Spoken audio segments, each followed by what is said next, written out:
Ladies and gentlemen, the time being 7:09 p.m. and what was that total there? 208 voters being registered and present. I'd like to declare a quorum to be present. Without hearing any objection, I'll waive the reading of the warrant and the constable's return. For the record, the selectmen have called this annual town meeting and issued their warrant. Warrants have been posted. Notices have been delivered. Per the town bylaws, the annual town meeting will be called to order. At this time, I'd like to invite Mr. Peter Schaefer, the superintendent of schools, who will be retiring later this year, to please step forward. Mr. Schaefer will have the honor of leading our Pledge of Allegiance. Mr. Schaefer.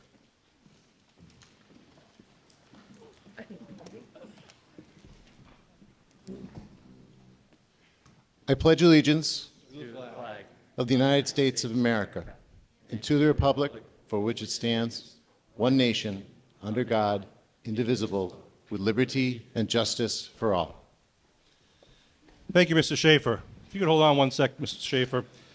Superintendent Schaefer has announced his retirement as of June 2024 after having dedicated over 25 years of his expertise, guidance, and leadership to the Abington Public Schools Department.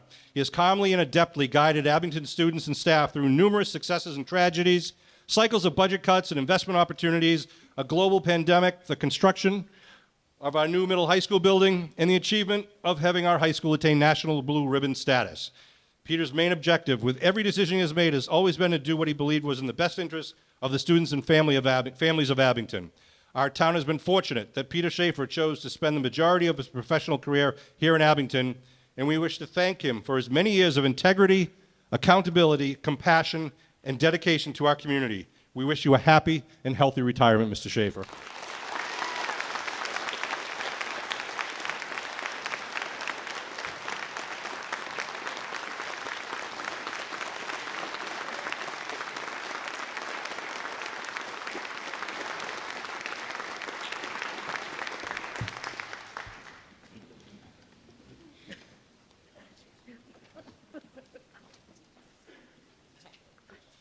At this time, I'd like to recognize the Honorable Chairman of the Board of Selectmen, Mr. Kevin Donovan, who will lead us in a moment of silence and tribute to those town employees who have passed away during this last year. Mr. Donovan. Mr. Moderator, I would ask the town meeting stand in memory of the following town employees and town officials who passed away in 2023: Nancy Cannon, Joanne Curtis, Adele Dombrowski, Paul Levitt, Lorraine Leventuck, Albert Lyons, Nicholas Mazurka, Wayne Nolling Sr., John Walsh, and as of Saturday, actually a good friend of mine who worked very tirelessly for the town of Abington, former Congressman Bill Delahunt. So kindly, if you could pause for a moment of silence.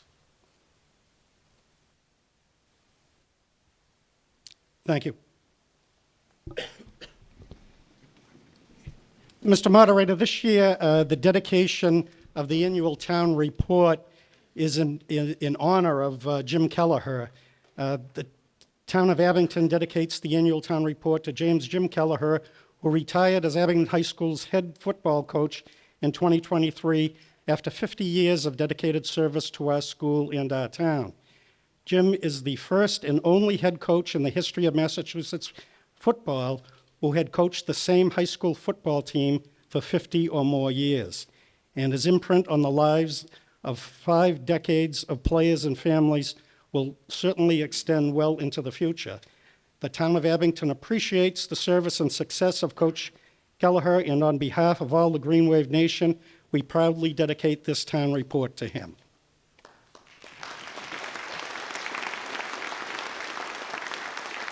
Thank you, Mr. Donovan. Welcome to this annual town meeting of April 1st, 2024. My name is Sean Riley, and I am the town moderator.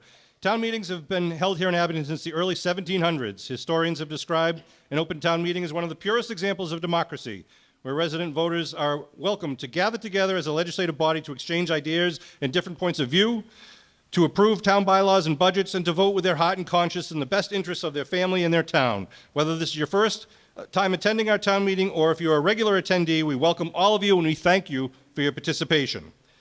At this time, I'm pleased to recognize that Congressman Stephen Lynch was able to join us. We weren't sure if he'd be able to make it from Washington, but Congressman Lynch is here to say a few words to you here in Abington. Congressman Lynch.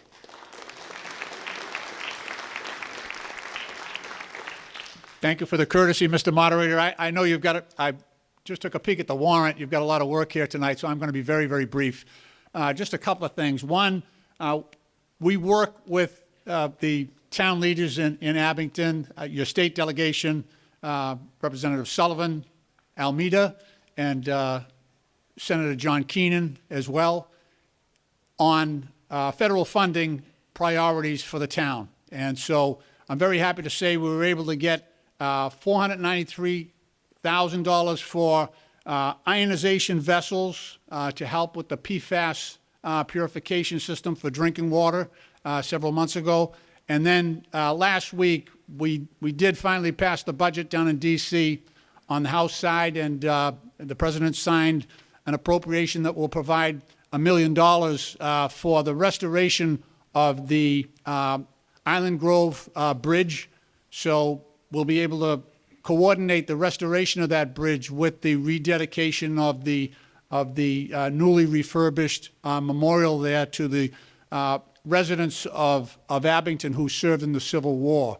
So glad to report both of those appropriations for the town of Abington. Also had an opportunity several weeks ago to travel to Ukraine, met with President Zelensky. Very proud to have been escorted by the 10th Mountain Division with about a half dozen of those members were actually residents of Massachusetts. It's just the way it worked out that way. But since they have a no-fly zone, they took me in by train, got a chance to meet with President Zelensky and his defense team, and I firmly believe those people are fighting for their very lives and their freedom, and that the United States should be willing to step up in their hour of need as an ally and give them the munitions that they need to remain free under that terrible oppression and assault from Vladimir Putin. So that bill remains stuck, along with the border security bill that we would like to see brought to the floor for debate, amendment, and vote. I'm eager to see that happen. The current situation at our border is unsustainable, and we need to address that in a meaningful way. Democrats and Republicans coming together and working on that in a meaningful way. So, look, the town of Abington, you can tell the type of town that it is by looking at the way you treat your seniors, the way you treat your kids, the way you treat your veterans, all with dignity and respect and with total support from this community. So I want to congratulate Coach Kelleher on his great career and the thousands of lives that he touched during his tenure as a coach here. I want to thank Mr. Schaefer as well for his service to our schools and to our kids. I want to thank you for being part of town meeting. This is where it really begins. The messages to Washington come from here, and I appreciate that, and it's an honor for me every day to represent the great people of Abington in the United States Congress. Thank you very much.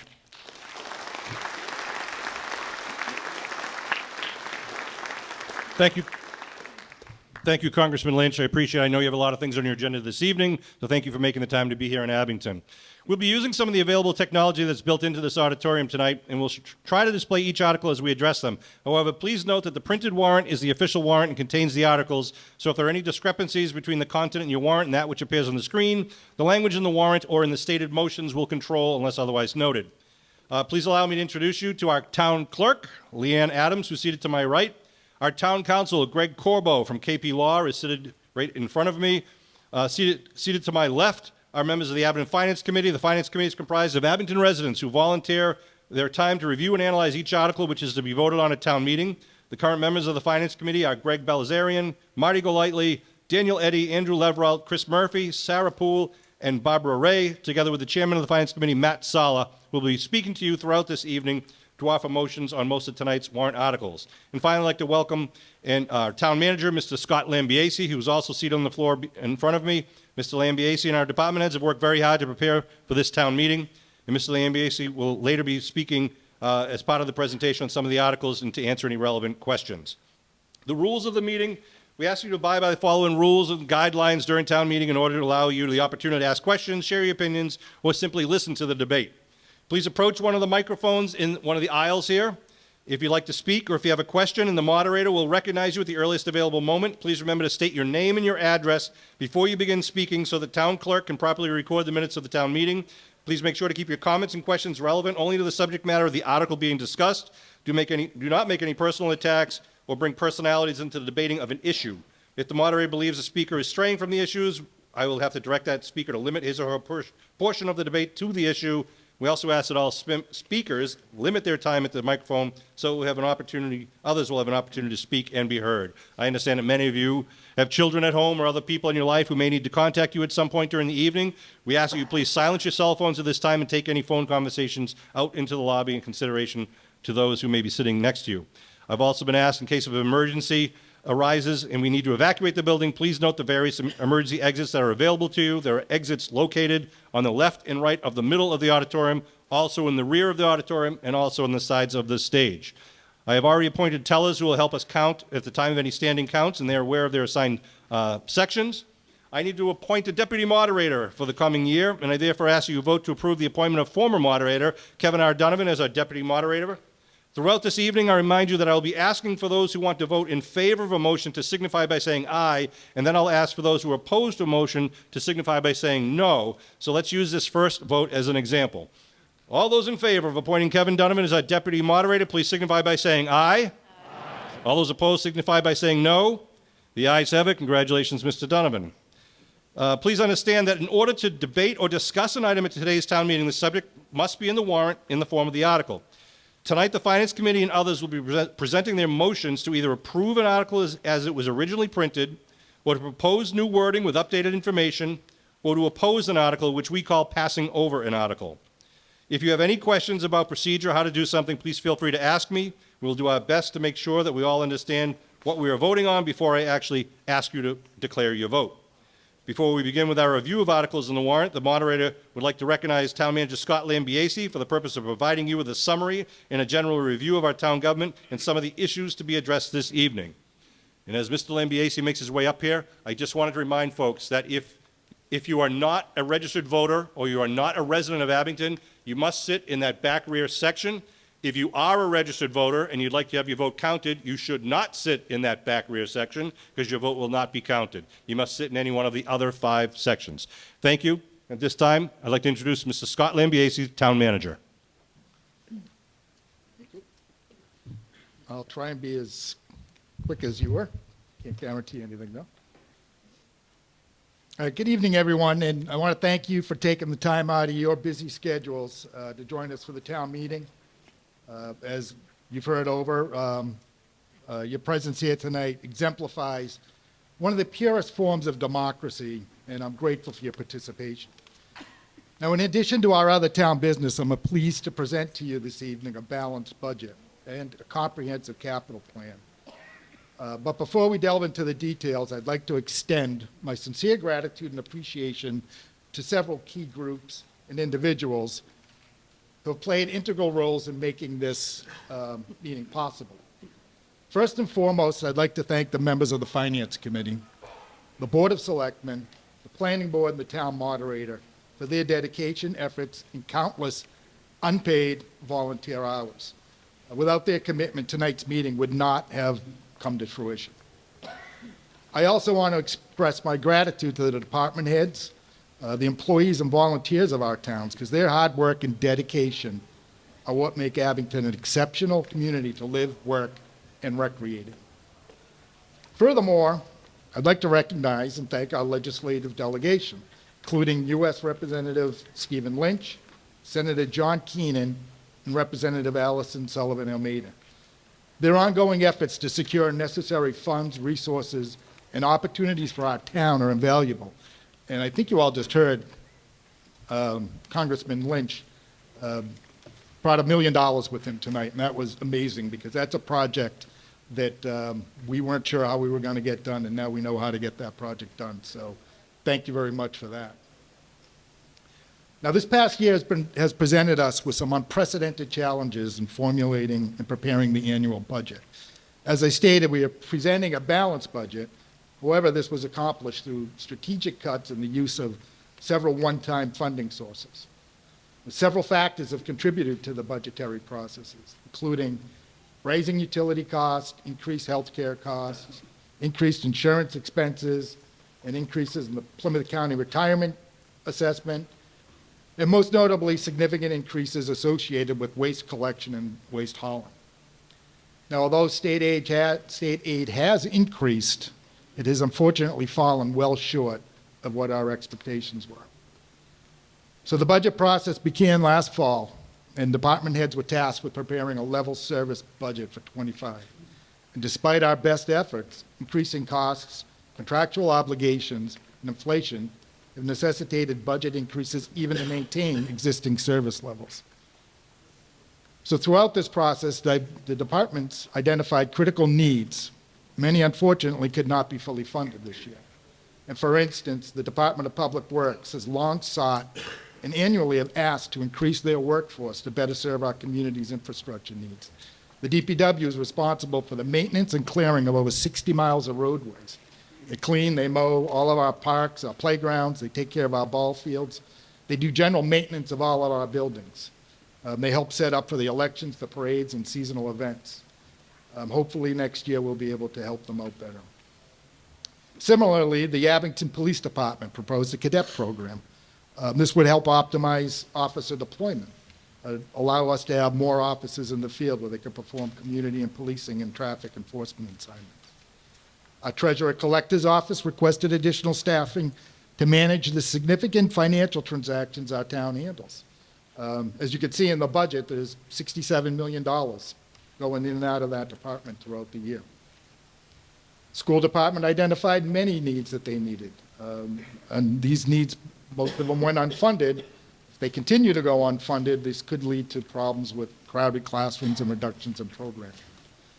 So, as I say, this year has been challenging, but it has also been a year of accomplishments. And despite these budgetary constraints, we've achieved significant progress. Thanks to the American Rescue Plan funds, we've invested in critical improvements across the town. We've purchased essential trucks and equipment to upgrade our infrastructure and our communication systems. We've made enhancements to our parks, playgrounds, ball fields, all our recreational spaces for our residents to enjoy. We've upgraded our website recently, and we now have a mobile app. I think in your bags that have been given out, you'll find a QR code, and I highly urge you to download that mobile app. We've implemented improvements on our mass notification system. We've established charging and cooling and warming locations for emergencies. And significant investments have been made into our drinking water filtration systems, our roadways, and our stormwater infrastructure. So moving forward, we have high hopes for the future of Abington. We are actively pursuing proactive measures to ensure financial stability and growth. Plan on working with the Insurance Advisory Committee to make plan changes, introduce new health plans that can save both the town and the subscribers money. We continue to shop for utility rates and look into fluctuations in the market to secure the best possible rates for our town. We do expect to see an increase in building construction and new building construction that will provide new revenues and increased growth. And we anticipate a precipitous increase in marijuana tax revenue. We will have 3 locations that will be open in fiscal year '25, as opposed to just the one, 4 locations open instead of just the one. So despite these predictions of proactive measures, we recognize the challenge that lie ahead. I anticipate next year's budget process to be equally challenging. Rising costs and budgetary pressures require careful planning and resource allocation, and we will not rely, again, on one-time funding opportunities. So we shall remain vigilant and proactive in our financial planning, prioritizing delivery of the highest level of services to our community. So in closing, I want to thank each of you again for your support and engagement in shaping the future of our town. Your involvement is crucial as we work together to navigate these challenging times ahead. Thank you. Thank you, Mr. Lambiase. I also want to thank State Representative Allison Sullivan, Almeida, and Senator John Keenan, who are here tonight, who have always been helpful throughout the year. We are going to get ready. We're going to have the slides. We're going to go each article one at a time. Does anyone have any general questions about town meeting before we get going and start with Article 1? If not, Article 1 can be put up on the screen, and you all should have the warrant in your hands. You can follow along with the screen. Mr. Sal is going to make the motion. The first, Article 1 is our snow and ice costs. To see if the town will vote to transfer from available funds a sum of money to cover the FY 2024 snow and ice deficit or any other action there to Mr. Sala. The Finance Committee moves approval of this article and that the sum of $245,000 be transferred from free cash to fund this article. Mr. Sala makes the motion to pay for it from free cash. Is there any questions on Article 1? If not, all those in favor of Mr. Sala's motion, please signify by saying aye. All opposed say no. It's unanimous. Article 2, payment of the prior year's bills. To see if the town will vote to transfer the sum of $15,472 to pay the outstanding prior year's bills. Mr. Sala. The Finance Committee moves approval of this article and that the sum of $15,276 be transferred from free cash and the sum of $196 be transferred from the Water Retained Earnings Fund to fund this article. Are there any questions on Mr. Sala's motion? If not, this does require a 4/5 vote, so hopefully it'll be unanimous, so we don't have to count everybody. All those in favor of approving Article 2 and Mr. Sala's motion, please signify by saying aye. All those opposed say no. It's unanimous. Article 3, payment of sick leave buyback. Thank you for that, by the way. See if the town will vote to transfer from available funds the sum of $22,500 to pay sick leave buyback for a retiring water department employee with a like amount to be funded by Rockland. Mr. Sala. The Finance Committee moves approval of this article and that the sum of $22,500 be transferred from water retained earnings to fund this article with a like amount to be funded by Rockland. Are there any questions on the Finance Committee's motion for Article 3? If not, all those in favor, please signify by saying aye. All those opposed say no. It's unanimous. The ayes have it. Article 4, the police station camera system. See if the town will vote to transfer from available funds the sum of $70,000 to pay for a new closed-circuit camera and recording system for the police station. Mr. Sala. The Finance Committee moves approval of this article and that the sum of $70,000 be transferred from free cash to fund this article. Are there any questions on Article 4 and the Finance Committee's motion? If not, all those in favor, please signify by saying aye. All those opposed say no. It's unanimous. Article 5, the fiscal year 2025 operating budget. Mr. Sala will be reading a detailed motion, which will also, you can follow along on your screen, where he has to actually list out the sources of all of the funding to pay for the budget. The budget itself is attached to your warrant, one of the attachments at the back. If you would bear with Mr. Sala, he's going to read the detailed motion for Article 5. You have the floor. The Finance Committee moves that the town appropriate the total sum of $67,457,877 to defray general fund salaries and expenses of the town for fiscal year 2025 and set forth in the detailed budget under the column entitled FY 2025 Finance Committee Recommended, and to meet said appropriation, raise and appropriate a sum of $66,076,418 and transfer the total sum of $1,381,459 as follows. Fund 450, the Cable Access Enterprise indirect costs, $8,301. Fund 460, Golf Enterprise indirect costs, $97,081. Fund 470, Sewer Enterprise indirect costs, $709,253. Fund 490, Water Enterprise indirect costs, $566,824. And further, that the town approve the following special revenue for enterprise funds for the fiscal year 2024 budgets as all set forth at the end of the detailed budget. Appropriate from conservation receipts a total sum of $5,000 to defray the conservation receipts reserved expenses for fiscal year 2024 and all as set forth in the detailed budget.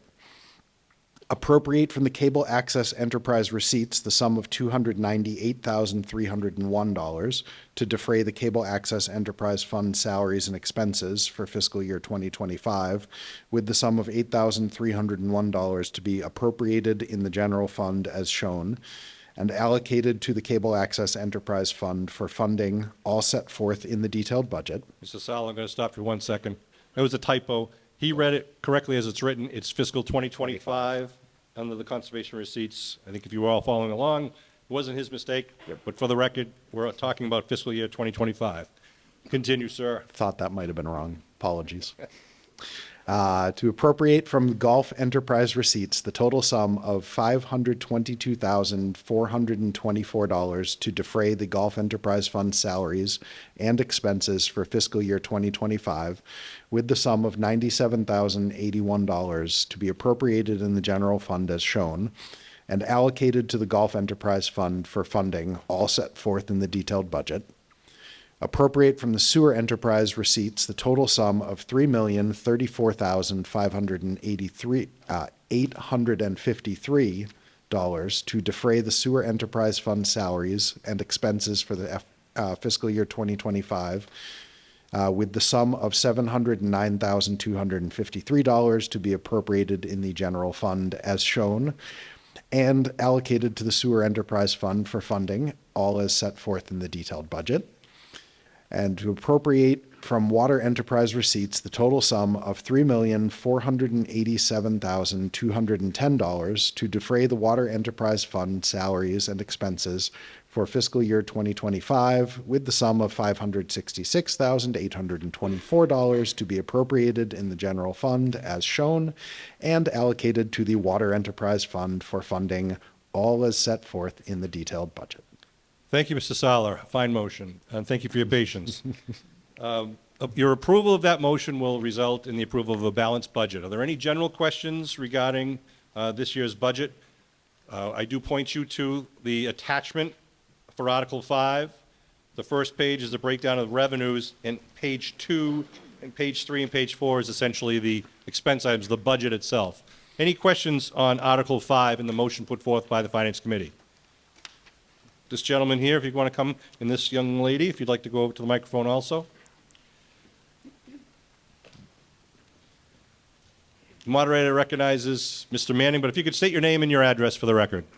Robert Manning, 34 Orange Street. I was just wondering, for the marijuana collections that we made, $337,000, is there any way on the website we could get a breakdown of where that, I forget where the money is appropriated for, and I was just wondering where the money goes in the budget, and then is there a possible way in the future to get a breakdown on our website of what we collect from each of these different depositories? Thank you, Mr. Manning. Moderator recognizes the Chairman of the Finance Committee, Matt Sala. Yep. The money from the marijuana dispensaries goes into the town's general fund.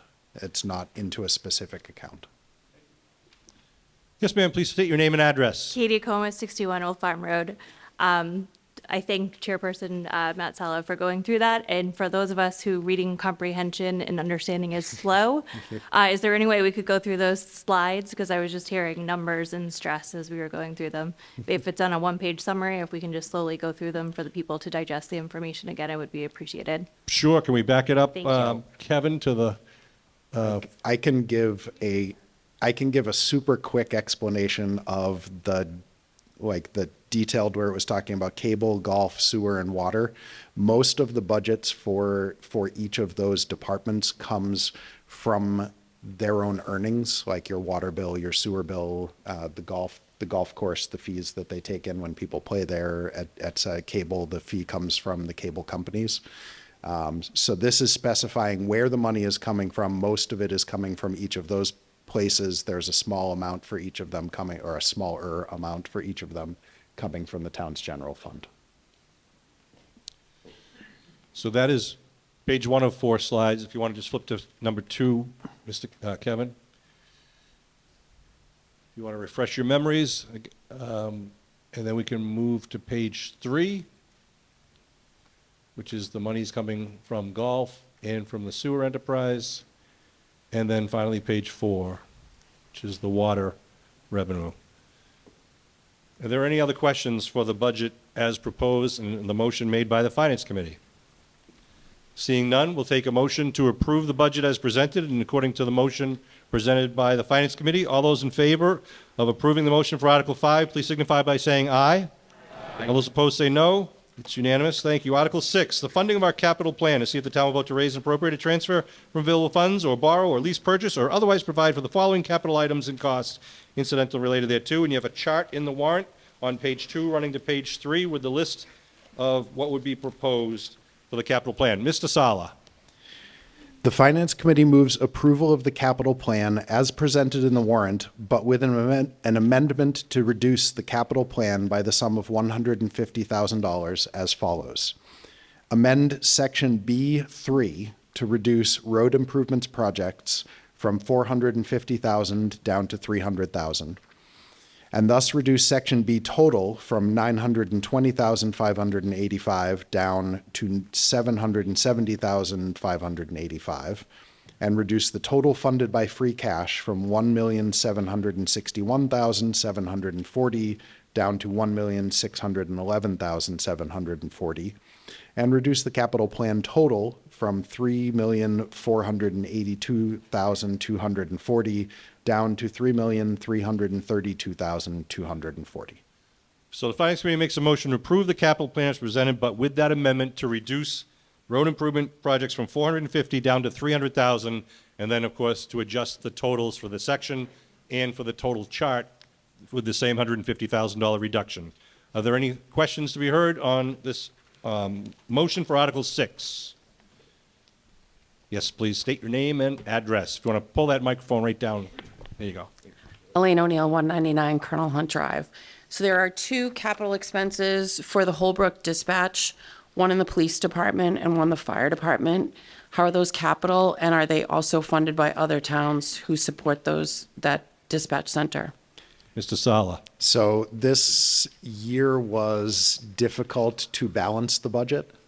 And what we did in the process of balancing the budget, the payments for dispatch for both the police and fire, the amount was changing this year as it was coming from grant back into into a higher amount of cost for the town. And in the process of just trying to balance the budget, we moved those to capital cost. They are more operational. Our preference would be to have them as an operational cost in the future moving forward.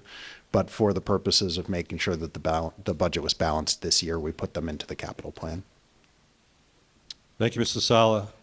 Any other questions on Article 6? And of course, in the chart on the right-hand column is the funding source, which is part of the motion. Just quickly to the other part of your question about other towns paying, there are several other communities. I'm not sure if the town manager knows the exact number, but there are several other communities that have their both police and or fire dispatch done through the Holbrook Dispatch Center. It's something that I believe fire has been doing for several years. I believe I just heard 14 other communities that Holbrook does the dispatch for. So it's something that has been both effective and cost-saving for Abington for several years now. Thank you, Mr. Sala. Any other questions on the Finance Committee's motion for Article 6? If not, we'll take a vote on the motion from the Finance Committee. All those in favor of approving the motion of the Finance Committee, please signify by saying aye. Aye. Those opposed say no. The Finance Committee's motion passes unanimously. Having trouble with that tonight. For those of you who are standing, just so you know, if there's any counted votes later, you'll need to be in a seat to be counted when the time comes. Article 7, to purchase and equip a new fire engine, to see if the town will vote to raise and appropriate a transfer from available funds, or borrow, lease, purchase, or otherwise provide the sum of $900,000 to purchase and equip a new fire engine, as stated in the warrant. Mr. Sala. The Finance Committee moves approval of this article and that $900,000 is appropriated for the purchase of a new fire engine, including all necessary equipment and all other costs incidental or relative thereto.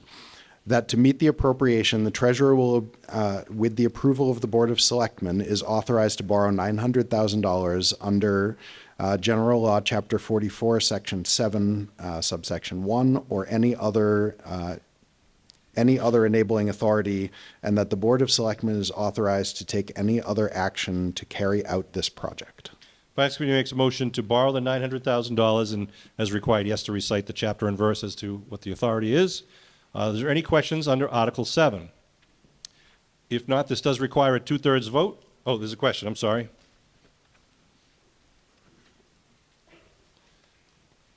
Please state your name and address. Yep, Justin Van Nest, 193 Colonial Road. A couple years ago, we approved an article to refurbish an existing fire truck. And I guess my question is this the truck that's being replaced? Because we were told at the time that it would last another 10 years after approving that article. And if not, why are we not refurbishing an existing truck instead of buying a new one? Thank So you, that's Mr. my Van question. Ness. The moderator recognizes the Fire Chief, Jack Glynn. Yes, sir. That actually very good question. So we refurbished two of our oldest fire engines at that time, basically to keep them moving at that point. We will be replacing the oldest engine, which is a 1996 engine. With the log for ordering these engines, we're going to have pretty much 2 to 3 years minimum before we're even going to receive this new engine. So we're limping along with it. We have done some work with them to try to keep them going. 2 to 3 years from now is going to be a different factor. In most of the communities in the area, they're on backlog now for a good 3 or 4 years. So we're hoping to get into the process with it, and we're trying to rotate through and be as careful as we can with them. But valid question. Thank you, Chief. Are there any other questions on Article 7? Not seeing any. We'll take a vote on Article 7. Because it's a borrowing article, it requires at least a two-thirds vote. All those in favor of approving the Finance Committee's motion on Article 7, please signify by saying aye. All those opposed say no. It is a two-thirds majority, well past that, so the moderator declares a two-thirds vote has been attained. Article 7 passes. Article 8, the new town fuel island at the DPW facility to see if the town will vote to raise and appropriate funds or transfer from available funds, borrow or otherwise provide the sum of $1,200,000 for the decommissioning of the existing underground town fueling tanks and island located at the DPW facility property at Central Street, and the construction and installation of new above-ground fuel tanks and an island, all associated infrastructure, anything incidental relative thereto, on the property designated for the new DPW Public Safety Campus on Central Street. Mr. Sala. The Finance Committee moves approval of this article and that $1.2 million is appropriated for decommissioning of the existing underground town fueling tanks and island, and the construction and installation of new above-ground fueling tanks and island and all associated infrastructure, including all the costs incidental or relative thereto, that to meet this appropriation, the treasurer will, with the approval of the Board of Selectmen, is authorized to borrow $1,200,000 under General Law, Chapter 44, Section 7, Subsection 1, or any other enabling authority, and that the Board of Selectmen is authorized to take any other action necessary to carry out this project. Thank you, Mr. Saller. Are there any questions on the Finance Committee's motion under Article 8? If not, again, this is a borrowing article. It requires at least a two-thirds vote. All those in favor of approving the Finance Committee's motion on Article 8, please signify by saying aye. Aye. All those opposed say no. It is unanimous. Article 8 passes. Article 9 is a community preservation budget, followed by Article 10, a community preservation borrowing article. I'm going to recuse myself and allow the Deputy Moderator, Kevin Dunham, to take control of the podium, as I was involved with one of the items in here to support one of the projects. Thank you. Mr. Dunham.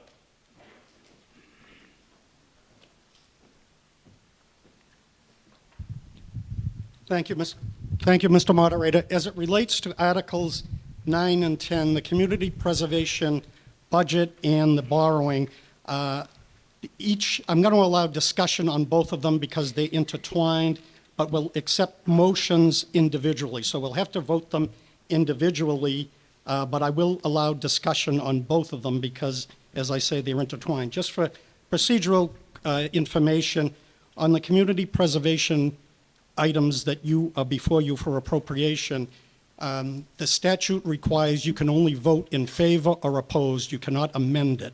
So any possible amendment will be ruled out of order. So question comes on Article 9, the community preservation budget and expenses as delineated in the warrant. Chair recognizes Chairman of the Finance Committee, Mr. Sala. The Finance Committee moves approval of this article as presented. Okay, question comes on Article 9. However, I will allow discussion on Article 9 and 10. Could we have the Chairman of the Community Preservation Committee, Amanda Zompati, to please make her presentation?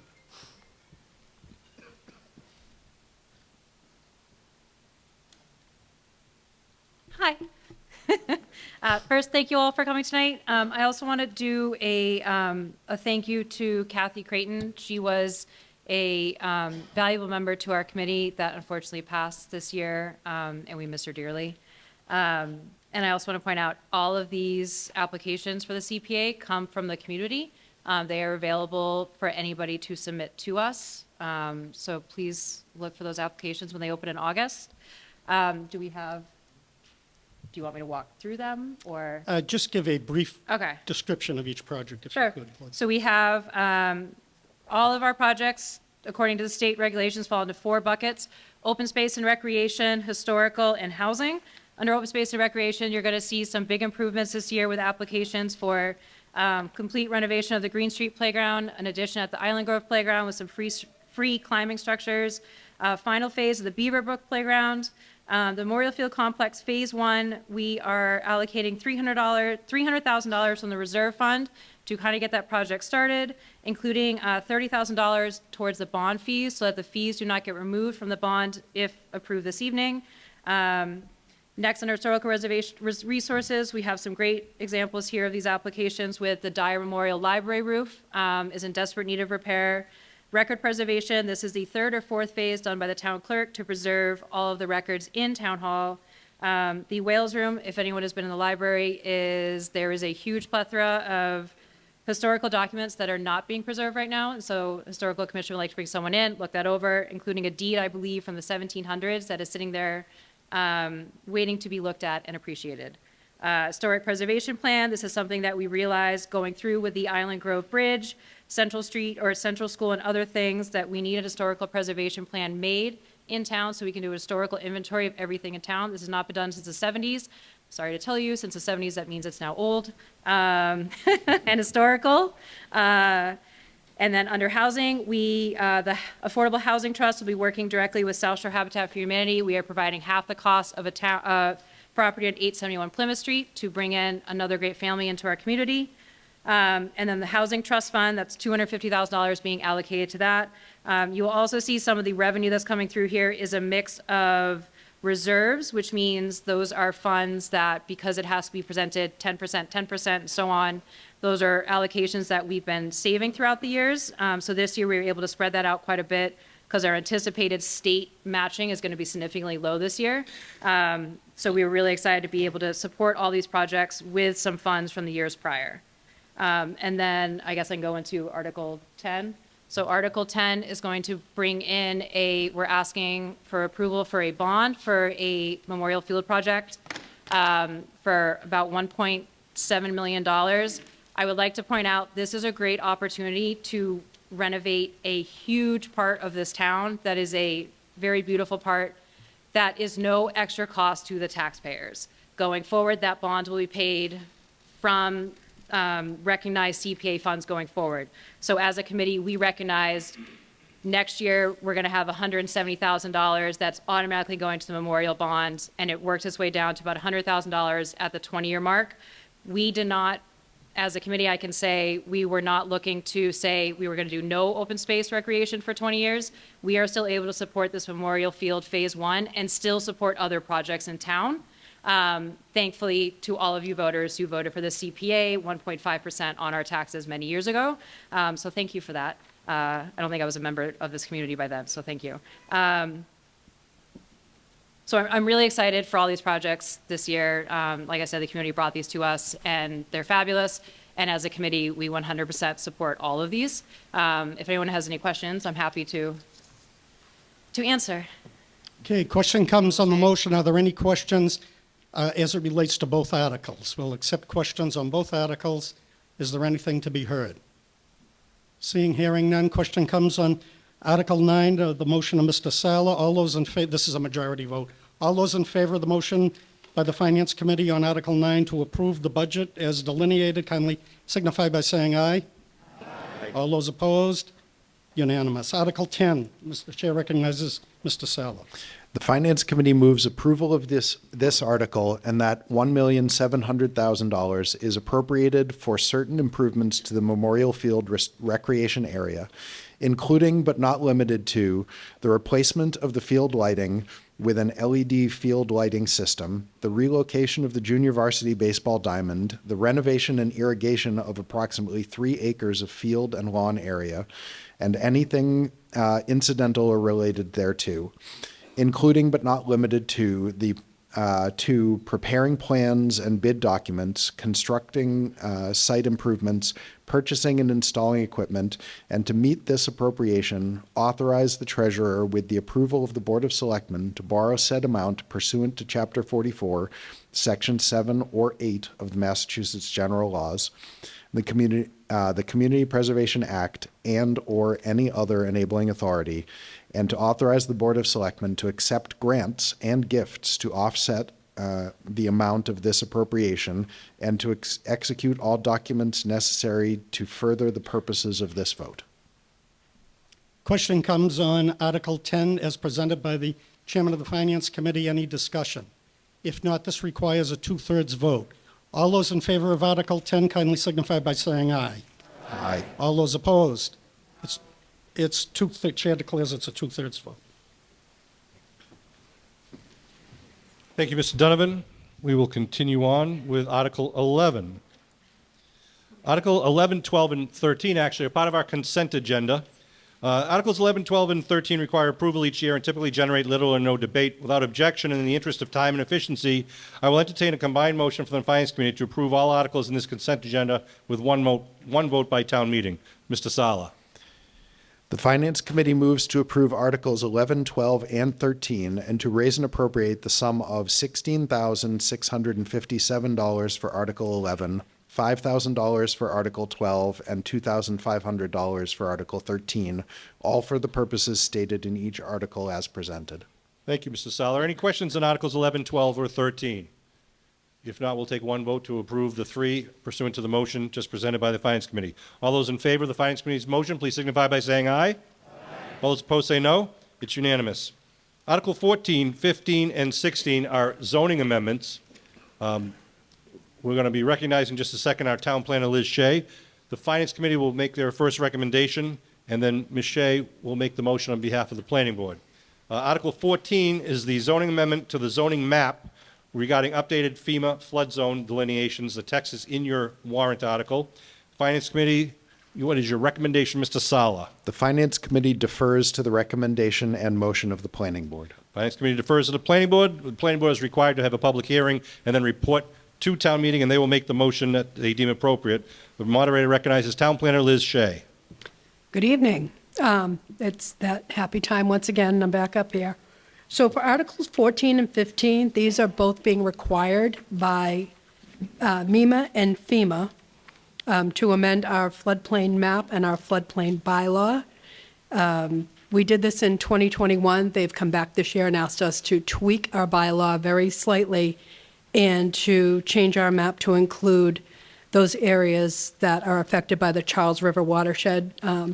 90-something% of Abington is in the Cape Cod watershed, but a tiny portion over by Rockland is in the Charles River watershed. So that's what both of these articles do. They amend the flap, they amend the map, and they amend the bylaw. And for Article 14, the Planning Board moves approval of this article as presented. Planning Board makes a motion to approve Article 14 as presented. Are there any questions on the motion to amend the zoning map with the updated FEMA information? If not, again, a zoning amendment requires a two-thirds vote in this case. All those in favor of the Planning Board's motion to approve Article 14 as presented, please signify by saying aye. Aye. All those opposed say no. It is unanimous. Article 15, a similar motion or similar article to amend the floodplain wetlands protection bylaw that's related to the map you just approved. Ms. Shea. Once again, the Planning Board... Let me recognize the Finance Committee for their recommendation. The Finance Committee defers to the recommendations and motion of the Planning Board. And the Planning Board moves approval of this article as presented. The Planning Board moves to approve Article 15 as presented. Any questions on Article 15? If not, another two-thirds vote is required. All those in favor of approving the Planning Board's motion for Article 15, please signify by saying aye. Aye. All those opposed say no. It is unanimous. Article 16. Article 16 is the enactment of the Multifamily Overlay District, which some refer to as the MBTA Communities Bylaw. This requires a majority vote under the state law that triggered the need for this zoning amendment. The Finance Committee, I'll recognize your recommendation.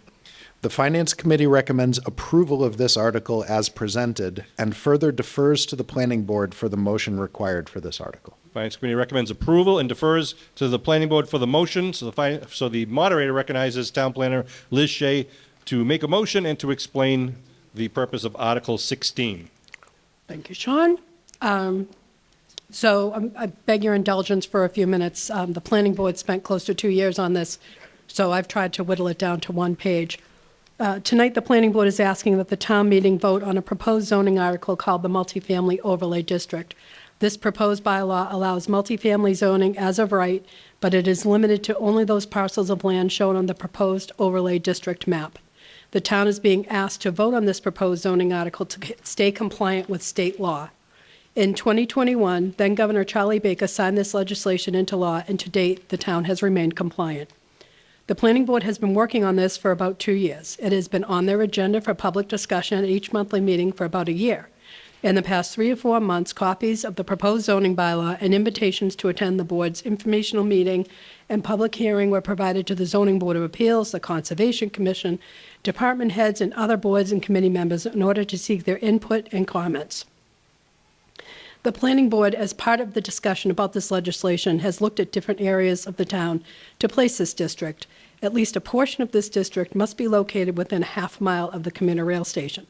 The board engaged a consultant to both model different parcels of land to ensure the proposed zoning district would meet the state's guidelines and to help write the proposed zoning bylaw that would also be compliant.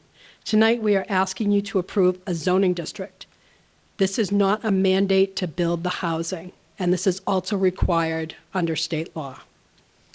This proposed bylaw allows multi-unit development by right in this district. The majority of the land which will be in this new multifamily overlay district is already subject to current zoning bylaws which require a special permit to allow multifamily dwellings. Unlike some other nearby towns, Abington was ahead of the game regarding planning for housing in this area around our commuter rail station. In 2003, our town adopted and implemented the Transit-Oriented Development District, or TOD District, which for over 20 years has allowed multi-unit housing in the area of Abington's train station. If the residential units were to be built above a first floor with commercial businesses, the residential units were allowed as of right. If a proposed building in the Todd District was planned to be 100% residential, a special permit was required to be approved. Again, your approval of this proposed multifamily overlay district zoning bylaw would remove the need for a special permit for only those properties shown to be within the new overlay district. Now that I've told you what is allowed, I will let you know what's not allowed.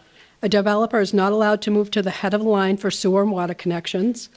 While the state guidelines do require the new overlay district must provide some lower dimensional setback regulations for future housing, a developer is not allowed to bypass any state or local wetlands or stormwater regulations. We have included language to restrict the height of any building in this area to be no more than 3 stories high, which is what it currently is in other parts of our zoning. And projects will still have to go through site plan review and other regulatory processes in the town. We are not required to build roads. We are not required to lay pipes or build sidewalks to accommodate any project. The developer must pay for these costs. The Board of Selectmen had voted to support this article. The Affordable Housing Trust supports this zoning bylaw, and the Finance Committee has voted to support this zoning bylaw. And tonight we're asking you to support it as well. The Planning Board moves approval of this article. Thank you, Mrs. Shea. The Planning Board moves approval of Article 16 as presented. Are there any questions on Article 16? If not, it requires a simple majority vote. All those in favor of approving the Planning Board's motion in the Article 16 as written, please signify by saying aye. Aye. All those opposed say no. It is almost a majority. It passes the majority vote. It has been passed. Moderator declares Article 16 passes. We move on to Article 17. Surplus and disposal of land at 0 Linwood Street. To see if the town will vote to transfer custody of the property located at 0 Linwood Street, which is Assessors Map 8, Lot 13, containing approximately 2.78 acres from the border officer currently having custody for the purpose for which it is currently held to the Board of Selectmen for general municipal purposes, and for the purpose of conveyance, and to authorize the Board of Selectmen to convey the property upon such terms if for such consideration the board deems to be in the best interest of the town or take any other action relative thereto. Mr. Sala. The Finance Committee moves approval of this article as presented. Finance Committee makes a motion to approve Article 17. If we can flip the slide, you'll see where this property is in case you're curious. Is there any questions on Article 17? If not, is there a question? Yep. Oh, if you could grab a microphone, please.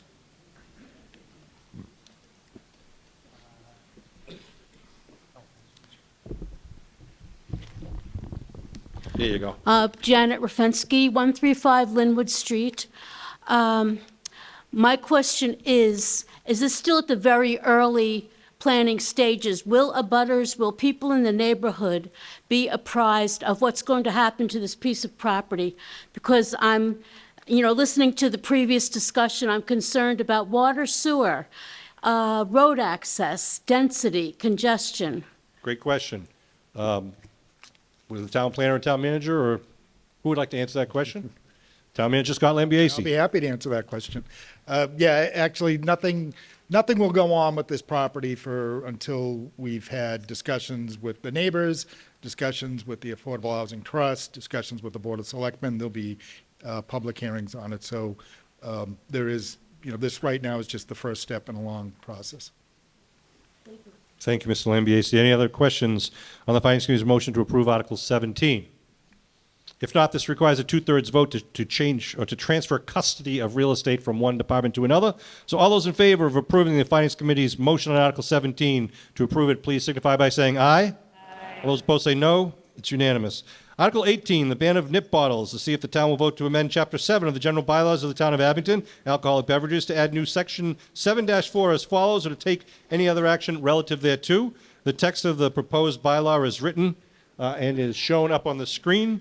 The moderator recognizes the chairman of the Finance Committee for your recommendation.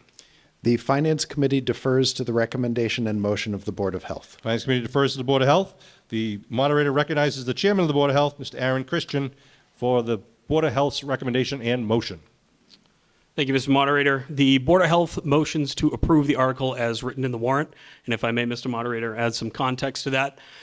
This is since it's something that came to the Board of Health as a nuisance complaint, something that they asked the board to act on, we, looking at the way that things have gone through us for bans in the past, realized that we are probably not the ones to make that decision, and I brought it before the town to make that decision. So us motioning to approve is not necessarily our endorsement of such. It is us asking you what you want to do. So vote yes, vote no. That's what the board wants to know.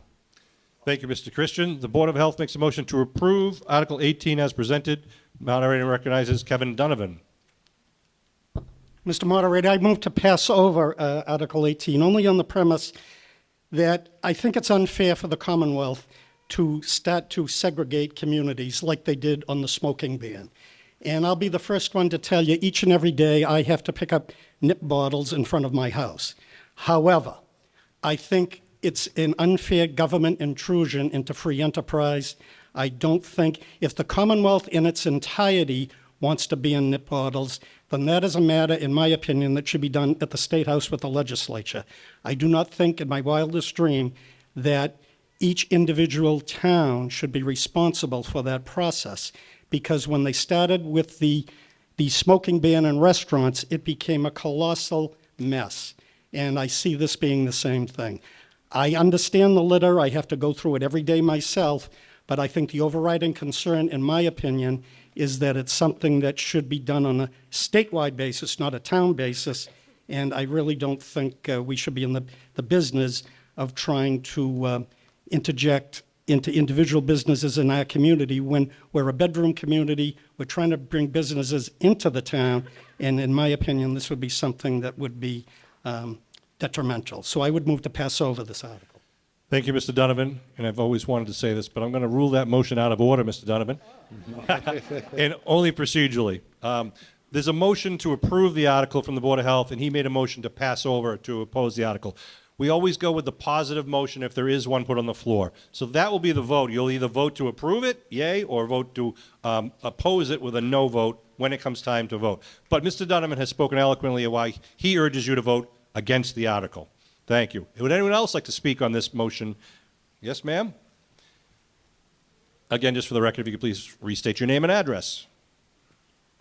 Janet Rafensky, 135 Linwood Street.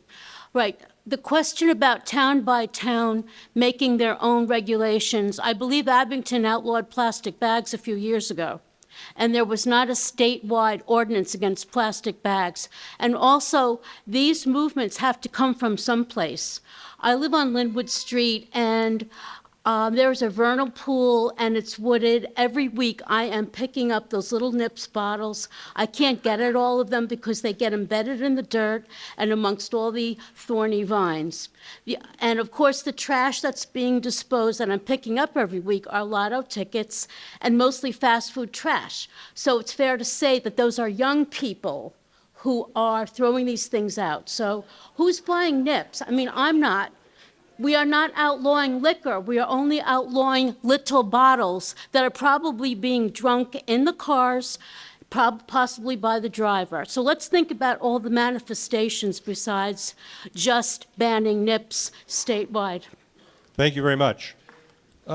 If you'd like to speak, you can go to the microphone, but wait till I recognize you. This gentleman over here and the gentleman behind him will speak next. Please state your name and address. George Duncan, 39 Monroe Street. So we recently purchased a liquor store in the town of Hull, and one of the things with nip bans that we've noticed is Hingham banned plastic water bottles. You can't get a 12-ounce Poland Spring, can't get 6-packs, cases of water. Guess what I sell tons of now? Water. People come into my store every day buying water. So banning nips in a single town ends up causing somebody to move over to the next town. You can still get nips in Rockland. You can still probably get nips in Weymouth, Brockton, Whitman, Hanson, all those other towns. So banning it here only hurts the businesses that are in this town. Thank you. And that doesn't include just the nips. It would include cigarettes, lottery tickets, all that stuff that people would go to those other towns. Thank you very much, sir. Next gentleman, if you could please state your name and address. Yeah. Kalanji Kabongo, 560 Bedford Street. Similar to the last gentleman, I have a question. It feels like a lot of the conversation so far has been about litter, but has anybody on the committee talked to local businesses and asked how this would impact them? Because while litter is bad, I'd hate to hurt a small business in the town. Thank you, Mr. Kabongo. Mr. Christian, would you like to respond to that? So our last Board of Health meeting, we had we offered up to our liquor store owners to come and voice their concerns about it. They did ask us to withdraw the motion for town meeting. We decided not to do that, to let the voters vote on that matter. We believe, and as I mentioned before, that this should be up to the community to decide, not just a group of 5 people. Somebody mentioned the plastic bag ban earlier. That's something, for example, that the Board of Health voted no and the town overwhelmingly voted yes. If we're being asked to regulate this as a nuisance, we want the community to have that decision. So liquor store owners came, they voiced their concerns very much in against of putting this into place, and we understand that. We still want the community to make that decision. Thank you, Mr. Christian. Thank you, Mr. Kabongo. Yes, ma'am. Please state your name and address. Hello, Katie Van Nest, 193 Colonial Road. I've got a couple of bullets that I want to quickly address. But first, I just want to tag on to what Aaron just mentioned to the gentleman over there about the businesses. I've done a lot of research over the last couple of weeks, and based on my research, the towns of Chelsea, Newton, Falmouth, Wareham, and Mashpee have all implemented this ban, and no liquor stores in those areas closed due to the nip ban. So I think that's encouraging. So the litter pollution, of course, is one area of concern. Please show courtesy. We're going to listen to everyone, respect everyone's point of view. Continue, Ms. Vaness. Thank you. It's nerve-wracking being up here. Whew. It is. So obviously, plastic pollution is a huge component of this, and this is one huge step towards reduction of that. But the piece that I really want to touch base on this evening is town safety. And I've heard a lot of comments about how really these nips help alcoholics curb drinking, and I think that's an inaccurate statement. I think it's a means of enablement. It increases drinking and driving dangers. It helps hide evidence of a problem, because as the former woman mentioned, they are being drunk and thrown out the window. The decreased cost of nips, them being a less expensive option, also leads to more accessible use. And all that information that I just listed is per CDC and American Institute of Alcoholism. So those are all proven. And then additionally, I have a friend who worked in an Abington liquor store, and she said the majority of consumers are going in and they're buying a sleeve of nips. They're not just buying one. And correct me if I'm wrong, but I think that those have 10 to 12 nips per package, which actually ends up being 3 times as much as a half pint, which is the next size up. and those are made of glass and can be recycled, where the 100 ml bottles cannot. So bans have proven in all those other towns that I listed to impact plastic pollution, public intoxication, alcohol-related harms, including trickle-down like protective custody cases. So really this one small change can make huge ripples. And I ask my fellow community members tonight to vote in favor of the ban. Thank you. Thank you, Mrs. Van Ness. This woman over here has been waiting patiently. Could I have your name and address, please? Hi, I'm Meg Fielder. I live at 310 Adams Street, and I want to second everything Katie just said. I appreciate all of her thoughts and research. I knew she was presenting that, so I did not come to you with research tonight, but I did come to you with a giant bag full of nips that I picked up with my kids. I live at 310 Adams. I'm on the corner of Adams, and I guess I'm on 53. Adams and Wales. I went for a little walk down Wales, a few houses, and I walked over to Arnold Park and just did a lap. There's about 150 nip bottles. Now, my kids and I go on trash walks often because I don't like to live in a community where there's trash everywhere. So when we moved in, there was garbage all along the streets. We started going on trash walks before dinner. We would grab a Target bag and go pick things up. My kids didn't know what a nip was until we moved to Abington. And I was hesitant to tell them the word, and my mom finally said, "You found a nip." And it became a game. How many nips could you find? So this has been going on for 3 years. We pick up a few times a year. We haven't done it since probably late November. And this is how many we found in just that teeny little area. I would really like to live in a community that doesn't have this problem. And I'm not saying there wasn't other trash. There was. But these are the nips from November to now. So I would really love if everyone could vote in favor of this ban. Thank you very much. This gentleman here, if you could please state your name and address. Yep, Jeff Welch, 164 Spruce Street. And actually, I was walking my dog today, and I was wondering where all the nips went. And I can see what happened.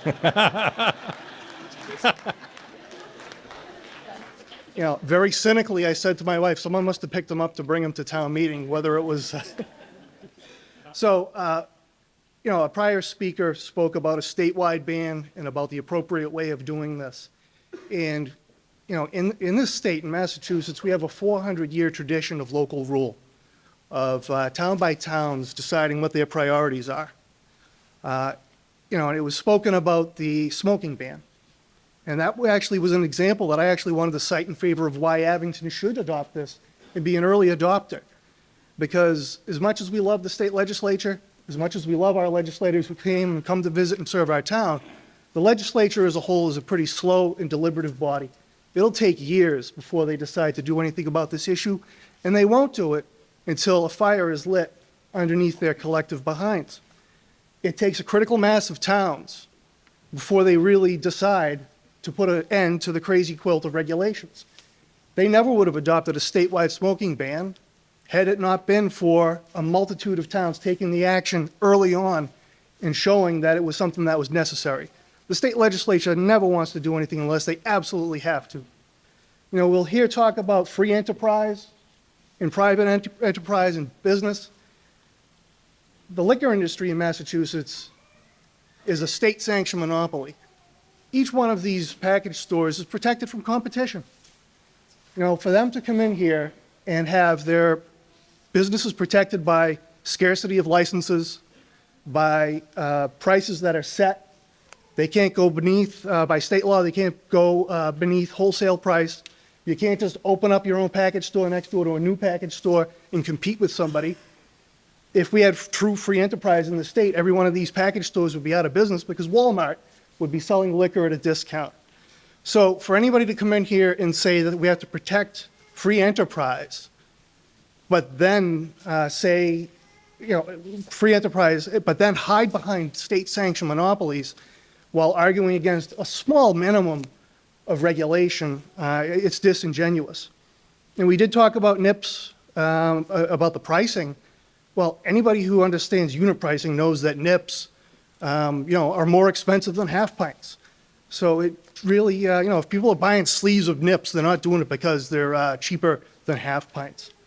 And if there's anybody that's buying one nip, taking it home to their house, drinking it in the privacy of their own home, and throwing that nip in a recycle bin, I'd love to introduce that man to Bigfoot. Thank you.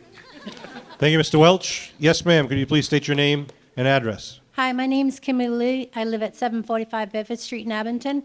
And like the gentleman before and Mr. Donovan said, I wake up every day, me and my kids, and we pick up the nips that are on our lawn and everything. And we understand that we live in a small little town, that everybody bypasses from Whitman to Weymouth, from Weymouth to Whitman. So it's not just our town of people littering. I mean, people drive by when I'm cleaning my yard, throwing nips out the window. And those are people just going through, crossing through town. So by banning them here, it's just going to hurt the small businesses. And it's going to take the choice of our freedom of what we want to buy. I mean, when you're going on a trip, you want to be able to get on a plane. You only can have a certain amount of alcohol in a bottle on a plane, plastic bottle. You can't do it if you're going to go up another size. You know what I mean? So you're talking about people's rights of what they can bring somewhere, what they can't bring somewhere. It's not going to work. The trash is going to be trash everywhere. I mean, I got Dunkin' Donuts, even though they did their styrofoam away, I still got Dunkin' Donuts. I got 7-Eleven gulps. I got Cumberland Farms on my lawn. I got Pepsi bottles. I have pizza bags, boxes, everything all over. It's just not nips. So everybody thinks it's the trash part of it. It's not. It's about what is right for our votes of what we want to purchase when we walk into a store. Thank you very much. The next gentleman, please state your name and address. Robert Calderola, 745 Bedford Street. And I've owned a liquor store in this town from 1988 to 2015. And when I first started, nips were a very minimal purchase. Now it's pretty close to 20%, especially on the weekends. And if these people can't buy them in the Abington stores, they're just going to go to the other towns. It's going to hurt them. And the fact that they're a monopoly is not really, I don't know what that guy was talking about as far as the monopoly thing and the pricing thing, which doesn't make any sense. But these stores are, they're not making big profits on these nips, but it's a big part of their business. And to have it taken away from them is just not right. So I'm hoping that the ban won't happen. Thank you. Thank you, sir. We have 4 people waiting to make a comment or ask a question, and I'm going to try to wrap it up after those 4 because I think we've heard a lot of similar arguments, but I'd like to ask these 4 people to make their summary arguments. Please state your name and address. Sure, yeah. Justin Van Nest, 193 Colonial Road. I just want to comment on the mention of government overreach. I think in particular, this is actually, if Abington votes to approve this, it's a example of democracy, right? The people are voting how they want to live their life in their town. So I would say it's absolutely not government overreach. It's the people deciding how they want to live. And I think Abington has an opportunity to be a leader in this area, and we should take that opportunity and try to push for other towns in the area to do the same thing, because it's the right thing to do. Thanks. Thank you, Mr. Van Ness. I'd like to recognize this woman over to my left. Your name and address? Yes, Danielle Palkins, 41 Wilbur Street. So I completely understand the concerns about the litter, but if you think about what would happen if you banned those little bottles, what's the next step? People are going to go to the store and get the half pints or the pint bottles, and those are glass. So if you don't like picking up plastic, consider tons of glass being thrown all over the place that your children have to deal with, right? Okay. Just to keep moving things along, go right ahead. Yep.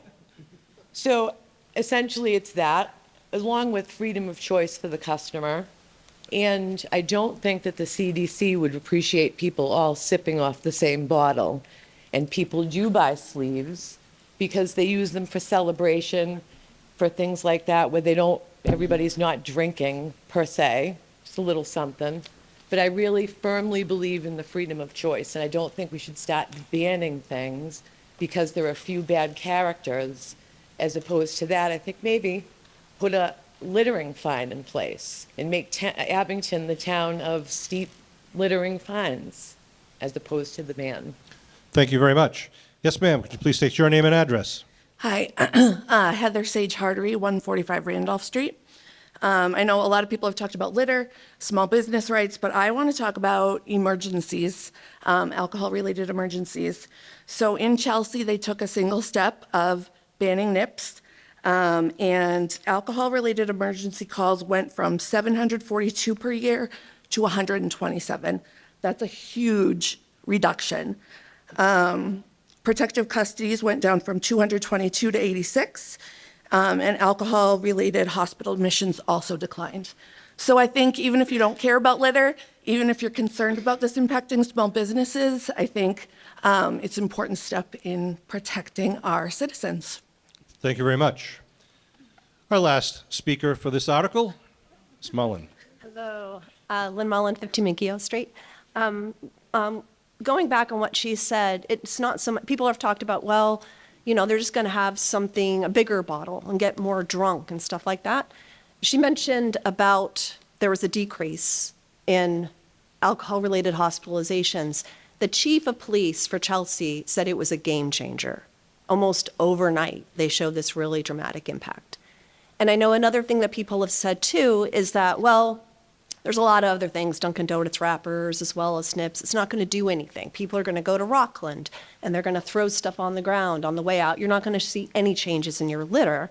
But when you look at the data itself, you can see that there was an anti-litter coalition that did a Cape Cod-wide cleanup. And the year after the ban, the NIPS ban went into effect in Falmouth and Mashpee, everywhere on the Cape showed an increase in litter, except for those two towns that had passed the NIPS ban. And when you look at the amount of litter and what's in those, NIPS went from 33% of all the litter down to 5%. And Mrs. Van Nest also mentioned that businesses have not gone out of businesses where a NIPS ban had been put in place. When I went through and I read all the articles I could possibly read about NIPS bans, and I looked at all of the people who were quoted, 22 different businesses, and I checked, are they still in business, including the one that said 50 to 60% of my stock is NIPS, $20,000. I'm not going to survive the winter. I'm not going to survive a year.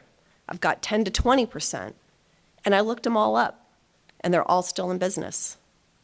So I don't think it's going to have the negative impact that people are thinking on the businesses. I think it's a complete plus for everybody. Thank you. Thank you, Mrs. Mullen. Sir, we're going to try to wrap it up and go to a vote. Do you have something Yes, very sir. I'll briefly? be very quick. I'm a very quick person, don't worry. Hold on one second. The gentleman behind you in the blue also wanted to speak. I will let both of you come up if you're going to be brief, because I think Very you've heard both brief. sides and spoken very well, and I appreciate everyone's patience. Go ahead, sir. Name and address. My name is Isaiah Stroud. I live at 47 Green Street, and all I have to say is there's laws against littering. If there's anyone who wants to pull me over for littering, go ahead. I litter everything on my window. Go ahead. Like, I don't know what to say about that. But if you would go to the gentleman before me who said 20% is his income from NIPS. It's actually crazy to take that away from business owners. If you really actually thinking about it, if one of us were to lose 20% of our income, we would all kind of like be like, whoa, what's going on there? Because I know, like, I'm a mason. I make a decent amount of money. But This if was I quick, would, right? This was quick, right? if I lose 20% of my income, I'm done right here. If I lose 20% of my income, where would that leave me and where would that leave you, sir? And I'm done right there. I appreciate it. Thank you. I appreciate it. Yes, sir, this is it. The last comments? Frank Boudelaire, 20 Orange Street. My only premise is this is all being done on the premise of that Abington residents are all the ones creating this litter. Not true, I don't believe. Thank you. Thank you, sir.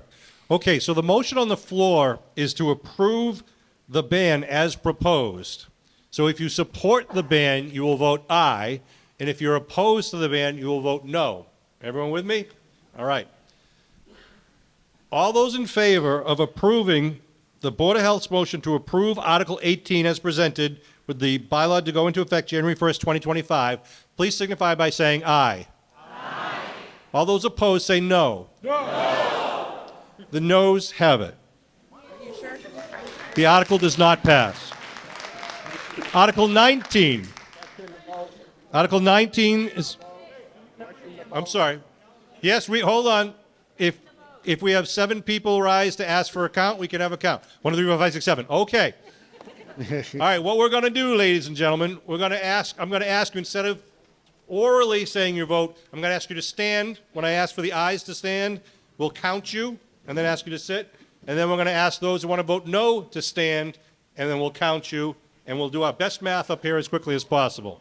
So, if I could get my tellers, we have Liz, we have Terry, we have Steve in the middle, Chris, who's over here? Henry, all right. Henry, you're going to do that section plus the Finance Committee. Chris, you're going to do here plus the Selectmen, and then you have your sections. If you're sitting in the back, Mr. Lapointe, you're not going to get counted. Any voters in that section are not going to get counted. That's for non-voters. Okay. If you are in favor of the ban as proposed by the Board of Health's motion, please stand and remain standing.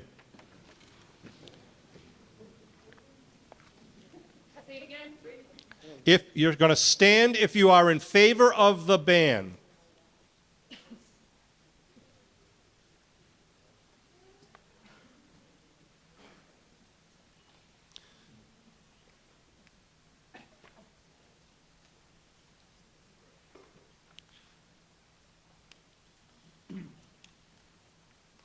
I'm just waiting for everyone to finish counting so they don't lose their count. Okay, you may please be seated. Liz? 7. Terry? 19. Chris? 21. 21. Steve? 17. Henry? 14. And I know all you in the audience are adding it up. You can do that before I can. Okay, all those opposed to the ban, please stand and remain standing. Let your tellers count your vote. Please remain standing.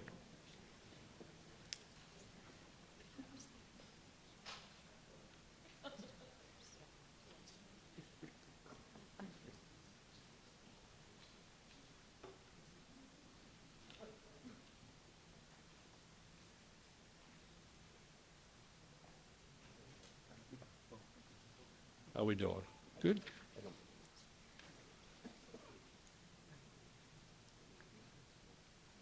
Liz?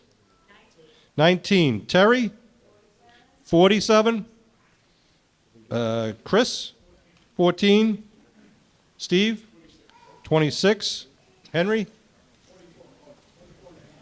24 and a half.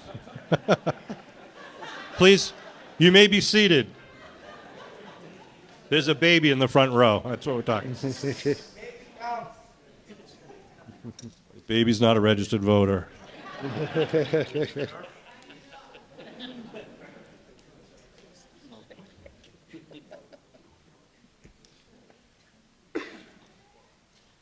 The final tabulation, all those who voted in the affirmative, yay, was 78. In the negative was 130. The bylaw does not pass. Article 18 does not pass.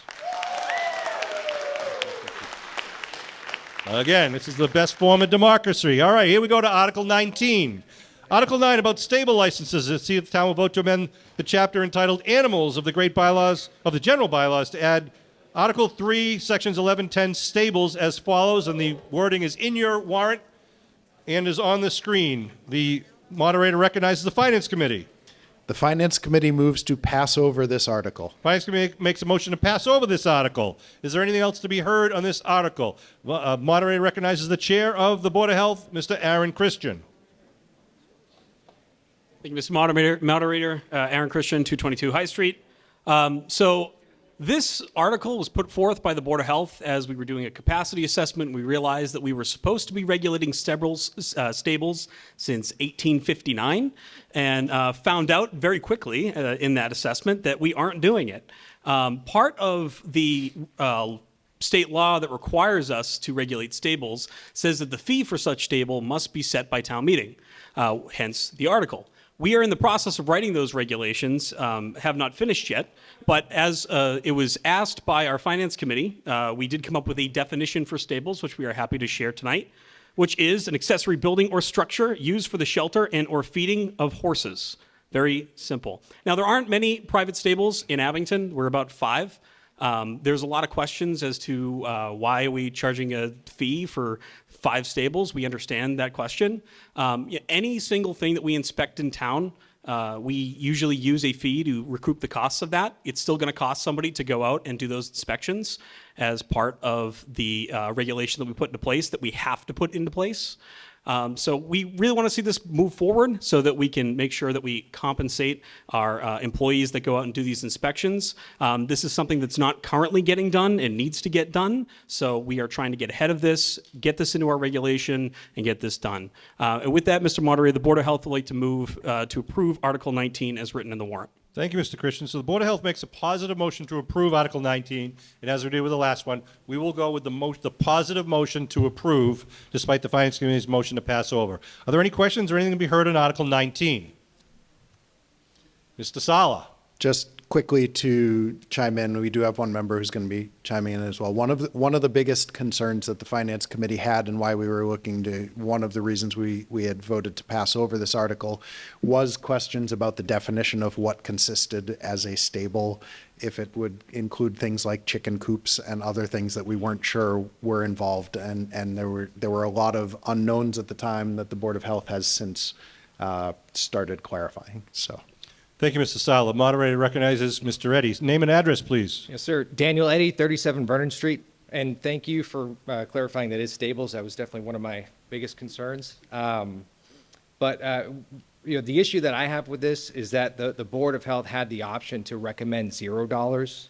And I think personally, I think there are enough fees in this town when it comes to permits that, why not have this at $0, especially if there's only 5 horse stables that are out there. And when it comes to, well, it pays for the health agent to go out there, health agent's on a salary. I mean, he can conduct those inspections through the normal course of their duties. So I'd like to make a motion to amend this article to $0 fee instead of $40. Mr. Eddy makes a motion to set the fee at $0, which is fine. That's on the floor. Anything to be heard on either Mr. Eddy's motion or the main motion? Mr. Christian. Mr. Moderator, through you, the big thing here is if we were to just to say that all of our stuff is covered in the budget, that our health agent is salaried to do all that work, then why don't we zero out all of the fees?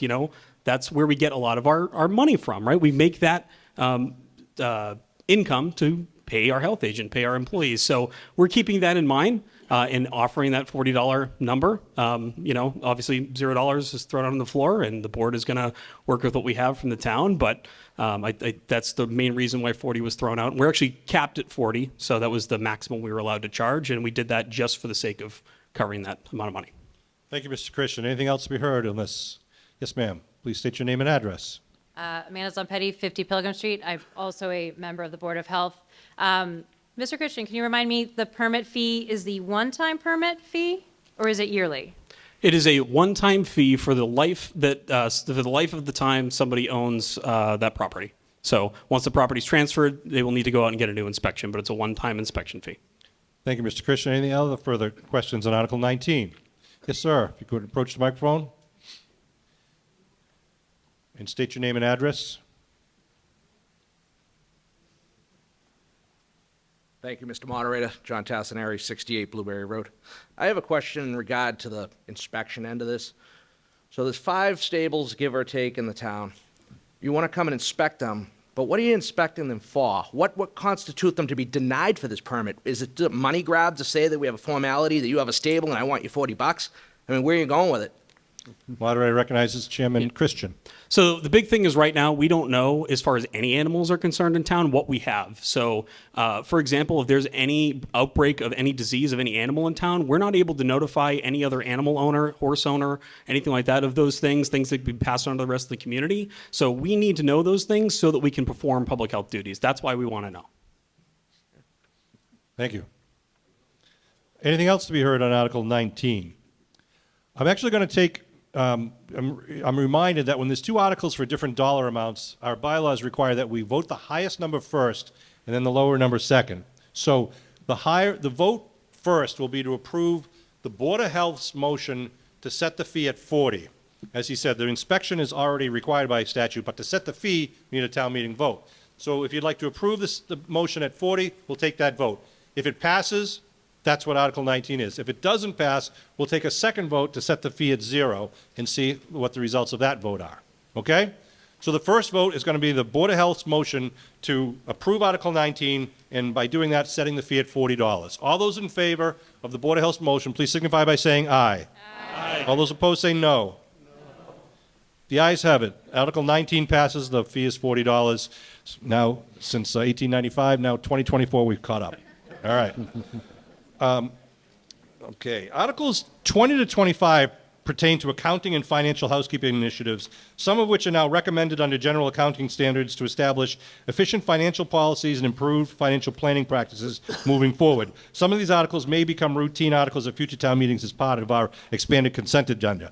So for Article 20, it's the Senior Citizen and Veteran Tax Work-Off Abatement Program to see if the town will vote in accordance with the third paragraphs of Mass General Law, Chapter 59, Sections 5K and 5N, to adjust the town's acceptance of the senior citizen and veterans tax work-off programs by including the allowance of an approved representative to perform services for an eligible taxpayer or physically unable to provide services to the town, and to increase the maximum tax reduction as stated in the warrant. Mr. Sala has a motion.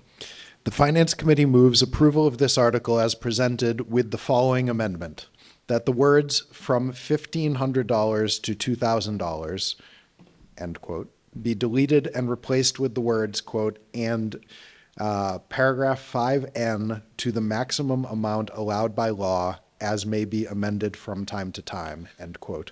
Thank you, Mr. Sala. So Mr. Sala is making a motion to approve Article 20, but to essentially say to allow the tax work-off program under Section 5K, which is 60 years or older, and 5N, which is veterans, to be whatever the highest amount is set by statute at the time. Are there anything to be heard on the Finance Committee's motion? If not, all those in favor of the Finance Committee's motion to approve Article 20 as presented in the motion, please signify by saying aye. Aye. All those opposed say no. It's unanimous. Article 21, Accrued Liabilities and Compensated Absences Fund. See if the town will vote to transfer to accept the provisions of Mass General Law, Chapter 40, Section 13D, to create a Compensated Absences Reserve. Mr. Sala. The Finance Committee moves approval of this article as presented, and that the sum of $166,000 be transferred from free cash to fund this article. Thank you, Mr. Sala. Are there any questions on Article 21? If not, all those in favor of approving Article 21 in the Finance Committee's motion, please signify by saying aye. All those opposed say no. Article 21 passes.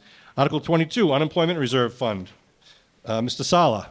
The Finance Committee moves approval of this article as presented, and that the sum of $106,000 be transferred from free cash to fund this article. Any questions on the Finance Committee's motion for Article 22? If not, all those in favor of the Finance Committee's motion, please signify by saying aye. Aye. All those opposed say no. It's almost unanimous. It passes. Article 23, Closed Fund Deficits. Mr. Sala. The Finance Committee moves approval of this article as presented, and that the sum of $3,684.37 be transferred from free cash to fund this article. Thank you, Mr. Sala, and the line items are listed there in your warrant. Any questions on Article 23 of the Finance Committee's motion? If not, all those in favor, please signify by saying aye. Aye. All those opposed say no. It's unanimous. Article 24, Supportive Grant Funding. See if the town will vote to raise appropriate the sum of money to obtain technical assistance and provide matching funds for grant applications. Mr. Sala. The Finance Committee moves approval of this article, and that the sum of $50,000 be transferred from free cash to fund this article. Any questions on Article 24 or the Finance Committee's motion? If not, all those in favor, please signify by saying aye. Aye. All those opposed say no. It's unanimous. Article 25, the revocation of the Opioid Settlement Stabilization Fund. Mr. Sala. The Finance Committee moves approval of this article. Could you briefly explain this one just so everyone's in the... So, at a previous town meeting, I think it was just last year's town meeting, we set up this fund because there was wording in the state law that we needed to set up a fund for opioid settlement money that came into the town. The state has since clarified that we do not need the fund set up for the money that is coming in. The money is still coming in. It's still going to the same purposes. We just don't need a separate fund, so we are revoking the separate fund. Mr. Town Manager, it's my understanding by shutting down the stabilization fund and setting up the new fund, it makes it easier for the town to spend the money. We don't have to have 2/3 town meeting votes every time they want to spend it. Is that correct? That's correct, he said. Okay. Any questions on Article 25? We need a 2/3 vote or better to approve Article 25 because we're dealing with a stabilization fund. If none, all those in favor of approving the Finance Committee's motion for Article 25, please signify by saying aye. Aye. All those opposed say no. It's unanimous. Article 26, Town Charter Amendments. To see if the town will vote pursuant to Chapter 43B, or a Home Rule Amendment of the Massachusetts Constitution, to amend various sections of the Town Charter. All is recommended by the Charter Review Committee as set forth in a document entitled Charter Review Committee Proposed Charter Amendments, which is attached to your warrant. The moderator would like to recognize the chairman of our Charter Review Committee, but before he speaks, I would like to thank the members of the Charter Review Committee who've been working for well over a year on this process. They were appointed by yours truly, Rick Collins, William Adamczyk, Richard Smith, Peter Walters, Amanda Zompetti, and prior members Lisa Bezanson, Amanda Hardigan, and Stacy Hedges. They've been doing yeoman's work, and Mr. Collins is the chairman and will give a summary review. Thank you, Mr. Moderator, and thank you for everyone coming out tonight. The Abington Town Charter requires the town to undertake a review every 10 years. We've been meeting for about 18 months and have collected feedback and inputs from a wide variety of stakeholders, residents, elected officials, town employees, department heads, etc. We also went through the entire charter, line by line, looking for ways to make it work better, sometimes discussing a single word as to whether or not it could be improved. Through this process, we collected a lengthy list of topics and suggestions. Some of your suggestions we just can't affect through the charter, such as lower my taxes or bring back the Christmas shop. But where we could make changes, we did. We determined there isn't a major groundswell in changing the form of government. There was some interest in switching to a mayor. About 30% people responded as such in a survey we put out, but not enough to warrant a full effort to revamp the entire town government, we felt. People were also supportive of retaining our open town meeting and 5-person board of selectmen. The most consistent note we received revolved around finding ways to improve transparency and public engagement, and this drove many of our proposed amendments. 2 other areas we received notable feedback was updating the name of the board of selectmen to the select board, and looking at the issue of town employees running for elected office. We'll have a little bit more on both of those shortly.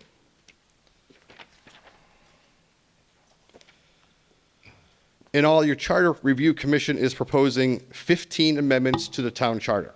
And these include, as I mentioned, updating the Board of Selectmen to the Select Board, as most other communities have already done. Requiring boards and committees to draft policies that encourage public participation and engagement. Clarifying and adjusting the way we fill vacancies on elected boards, adjusting the budget preparation schedule to reflect realities, clarifying the role of the deputy town moderator, and placing charter enforcement under the responsibilities of the town manager. Our final report, which will be available online, will include a listing of every topic that was proposed and considered, as well as the eventual outcome. It will also recommend a handful of topics that the Bylaw Review Committee, which will convene soon, should consider. I am more than happy to discuss all of these amendments in extensive detail. I suspect you don't want to.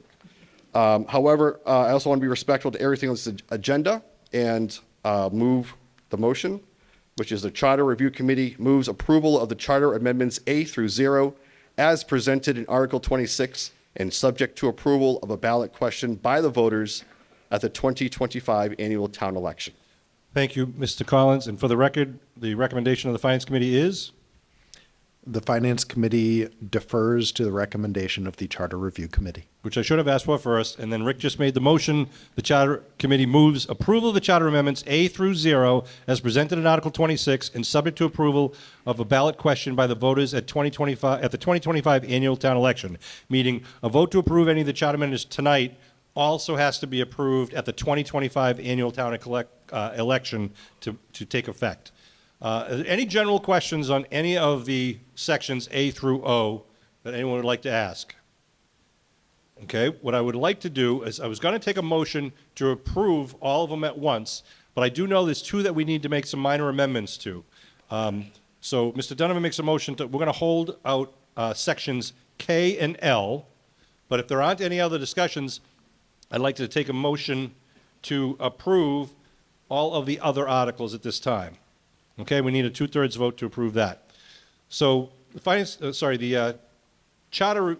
No, I'm sorry, we're not going to do that. Let's take them. Let's listen to your motion for K and L, and we'll see if they want to adopt the motion, and then we'll vote it as a package. Okay, Mr. Moderator, on Section K, I move to amend Section K by deleting the proposed text printed in the warrant and replacing in its entirety with the following, quote, "The chief of police shall appoint all other personnel and officers of the department in accordance with the rules, regulations, and hiring and promotion policies of the Abington Police Department, provided, however, that incumbents appointed pursuant to the provisions of Chapter 31 of the Mass General Laws prior to the passage of this section shall retain their rights under said statute." Essentially what this is that the prior language that the Charter Commission had put forward didn't reflect an actual collective bargaining agreement that was done at the table before I came to the Board of Selectmen, but it further delineates the meeting of the minds, if you will, when they collectively bargained was such that the current incumbents who retain their civil service status will currently retain it. This would be for new hires. That article didn't say that. I had brought it up at a selectmen's meeting. We discussed it with town council and for council for the police officers. They both have agreed on this language. This would clean it up and protect everybody's rights. That's in Section K. Do you want me to? That'll be, stop for there. We'll do L in a second. Okay. Thank you, Mr. Donovan. So again, the revised language for Section K, and I'll read it once more. The chief of police shall appoint all other personnel and officers of the department in accordance with the rules, regulations, and hiring and promotion policies of the Abington Police Department, provided, however, that incumbents appointed pursuant to the provisions of Chapter 31 of the Massachusetts General Laws prior to the passage of this section shall retain their rights under said statute. And again, that's been approved by Town Council and the Labor Council for the police union. Are there any questions on the motion on the floor to make that amendment? If go right ahead. Just for the record, this is supported by the Charter Review Committee unanimously. Thank you, Mr. Collins. If not, we'll take the first vote will be a majority vote whether to approve the amendment or not. Then we're going to look at an amendment to Section L. We'll take a vote on that amendment. Then we'll take a final vote to approve all of the proposed charter amendments as amended.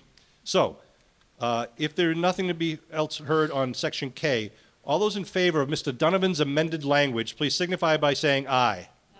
All those opposed say no. Okay, it passes. It needs a majority vote. Thank you. We move to Section L, another minor amendment.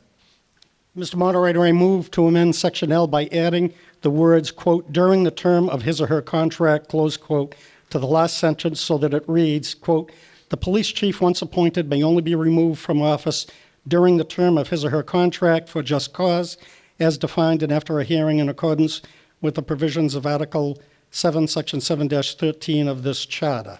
Essentially what this is this provides language. The subsequent article indicates a term of office for the chief. This indicates that during the term of that office, any action would have to follow the charter. Thank you, Mr. Donovan. Any questions on the amended language in the motion by Mr. Donovan? If not, all those, go ahead. Just for the record, it's again supported unanimously by the Charter Review Commission. This is supported by the Charter Review Commission and the Police Department. And we have no plans, Chief, about removing you for cause or anything, just updating the charter.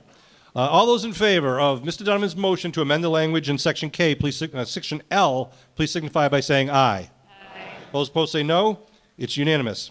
Thank you. Now I'm going to take a vote to approve A through O with K and L as amended. Vote for your approval. This does require at least a 2/3 vote. So all in favor of a vote to approve the charter amendments A through O and with sections K and L as amended. Do you have a question? Yes. Go right ahead. If it's procedural, come right up to this microphone. That's great. Chris Murphy, 200 Chestnut Street. Are we voting to do away with civil service? We are good. Is that being slipped into this? Not being slipped. Go ahead, Mr. Collins.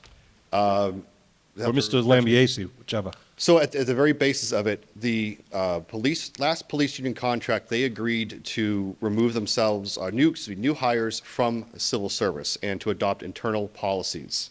That's correct. Do we also adopt it at special town meeting?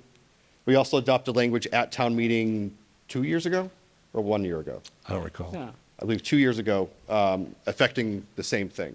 Okay. So this is redundant. Yeah, so this was something that we identified coming down. It's been collectively bargained. And this now makes the charter reflect the actual realities of how it will be done moving forward. Thank you. You have anything to add, Mr. Lambiase? No, only that it only affects. No, only that it affects the police department. Okay. So Mr. Donovan's motion, no, I'm sorry, this is the final motion. The motion on the floor is to approve sections A through O of the charter amendments and including sections K and L as amended.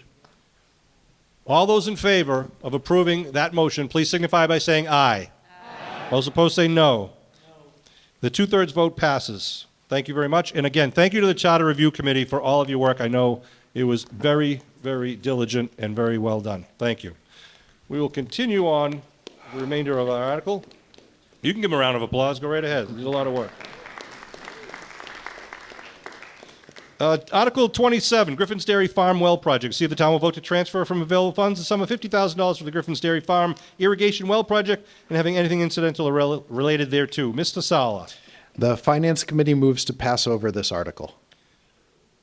Finance Committee makes a motion to pass over this article. You want to read why? The Finance Committee felt that the previous portions of this were paid through community preservation, and that this portion as well should go back to the Community Preservation Committee. Thank you, Mr. Sala. Moderator recognizes Mr. Donovan, who has his hand up. Mr. Moderator, I move to appropriate the sum of $50,000 for the Griffin's Dairy Farm Well Project, and to meet this appropriation, the sum of $50,000 be transferred from free cash. On the motion, the well in front of the property at Griffin's Dairy it's a deep well. It needs to be refurbished in order for the community garden to avail themselves of this project. Currently, as I understand it, there is a water line that they're drawing water from the municipal system. This would allow the water to be taken from the ground. The appropriation will deal with providing housing and electrical to the shed, if you will. And it's something that was factored in when we calculated the free cash figures. We calculated in the $50,000, so that has been accounted for. I understand the Finance Committee's motion, but I would move that we appropriate this from free cash. Thank you, Mr. Donovan. Mr. Donovan moves to approve the article, Article 27, and to transfer the $50,000 from free cash. Is there anything to be heard on Mr. Donovan's motion? Again, we'll go with the positive motion on Article 27. Yes, sir. Two gentlemen. Thank you, Mr. Moderator. Mike Franny, 726 Washington Street. I know at one point we appropriated money for a well at Griffin's Dairy through CPA funds. How much was that money and how much was spent? What happened to it? Amanda behind you. I mean, I only say that because I was familiar with the well, and we used to draw water. A member of the Griffin's Dairy Committee. Sir, could you please state your name and address? Richard Hanna, 143 Mill Street. I am one of the committee members from Griffin's Dairy Farm. CPA had given us $25,000 in 2018. Just before COVID happened, we've been trying to get this well built for about 7 years now. And what happened was with COVID, everything just shut down. And working with the town manager in the last year, we've gotten a well company involved, Watts Well, and just to the prices of everything, we've already spent the $25,000. Just to dig a trench from the front of the street back to the community gardens was estimated at $9,000. Well, it came out to be $20,000. He was supposed to do it in 1 day. He was there 3.5 days. So we did get a money appropriated, but we've already gone through it. Thank you, sir. Any other questions on this Article 27? Mr. Franey? Just, well, that'll be a total of $75,000. How old is the well we're refurbishing? It's The well went in, from what I understand, in about 1950. It's always had great water in it. We have had it tested. It was tested for vegetation and it tested fine. Well, I don't know about the rules of the regulation, but beyond a certain capacity, it has to be voted. One is for like just your garden, topsoil and stuff. The other is a deep well, and that has to be tested for drinking.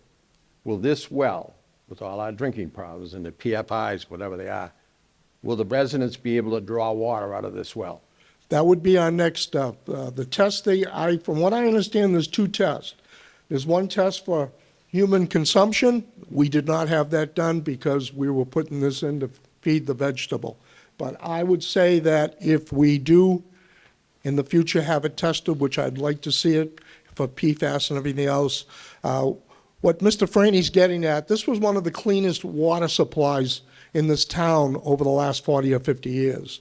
And the Griffins used to let everybody come up and get a jug or two. I would not be against that. I mean, I think that would be a great thing for the town. Thank you. And not to put you on the spot, but Mr. Christian, the chairman, is it true that the Board of Health licenses and inspects? Oh, well, you can just say yes or no. Yes. So the wells will be, a well is always inspected and licensed. Thank you. Mr. Shea. Name and address, please. Joseph Shea, 3 Wyman Road, Abington. Since the town purchased Griffin's Dairy in approximately 1989, we've had a continuous list. For many years, we had issues on what we were going to do up there and how we we're going to use the property. The new committee that is up there, led by Gary Bates and Rich Hannon and many other volunteers, have done an excellent job up there. It's much more usable and valuable to the citizens of this town. I have full faith in their judgment of what they should be doing. I ask that the town vote to back this article. Thank you. Thank you, Mr. Shea. Anything else to be heard on this? Ms. Petty. Amanda Zompetti, 50. It's like, we're done with you. I'm done with you. Amanda Zompetti, 50 Pilgrim Street.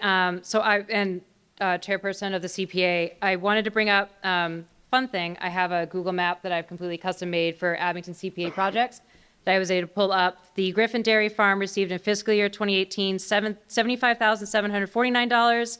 Fiscal year 2019 $75,240. Fiscal year 2020 $38,370. Fiscal year 2021 $12,840. Fiscal year 2022 $25,000, which was to look at the installation of the well. And then last year, which unfortunately I do not have on here, you received just under $20,000 for new fencing around the community garden. We have the funds with CPA. CPA has done an amazing job supporting the Griffin Dairy. Griffin Dairy has heavily utilized these funds. Knowing going forward that free cash is going to be very needed in the coming years with this town, I recommend that we bring this to the CPA for next year. I know that pushes it back a little bit, but that would be my recommendation, given how well Griffin's Dairy has been able to get the pun, sorry, to come to us for this is what I would push for. So thank you. Thank you. I think there's the positive motion on the board, so we have to go with that first, I believe. Yes, the Town Finance Auditor, Committee is yes. recommending not to approve this article and let them proceed again through CPA, Community Preservation Act, for funding, which have to be approved at next year's town meeting. Mr. Donovan has made a motion to pay for it now with available free cash. Mr. Lambiase rises and would like to speak. Yes, the only thing I'd like to say about this is the Griffin's Dairy did start this project quite a while ago. We've had the well driller out there. We've the well company out there. We've gone to great lengths to get this project going. It sort of stalled mid-project. So yes, we could wait another year, but it would be nice just to finish this now. Prices are going to continue to rise. We're ready to go, with the blessing of this. Again, we have the free cash available for it, so I'd like to see you guys approve it now. Thank you, Mr. Lambiase. And if you're not familiar with it, it's on Plymouth Street. It's a beautiful place, town-owned property. So Mr. Donovan's motion is on the floor to approve Article 27 and to pay for it with $50,000 from a transfer of available free cash. Any other things to be heard on Article 27? If not, we'll move to a vote. All right, we're going to move to a vote. So all those in favor of Mr. Donovan's motion to approve Article 27 and to pay the $50,000 with available free cash, please signify by saying aye. Aye. Those opposed say no. No. The ayes have it. Any question on that? Okay. We move to Article 28. Article 28 is establish a residential waste pickup and hauling enterprise fund. See if the town will vote to accept the provisions of Mass General Law, Chapter 44, Section 53F and a half, to establish a solid waste hauling enterprise fund beginning on July 1st, 2024, for the purpose of collecting residential waste hauling fees, with the generated funds allocated towards covering both direct and indirect costs associated with residential municipal waste collection, and take any other action relative thereto. Mr. Sala. The Finance Committee moves approval of this article. Finance Committee makes a motion to approve this article. Is there any question or anything to be heard on Article 28? Sir. Both sirs. Both gentlemen. First one on the mic wins.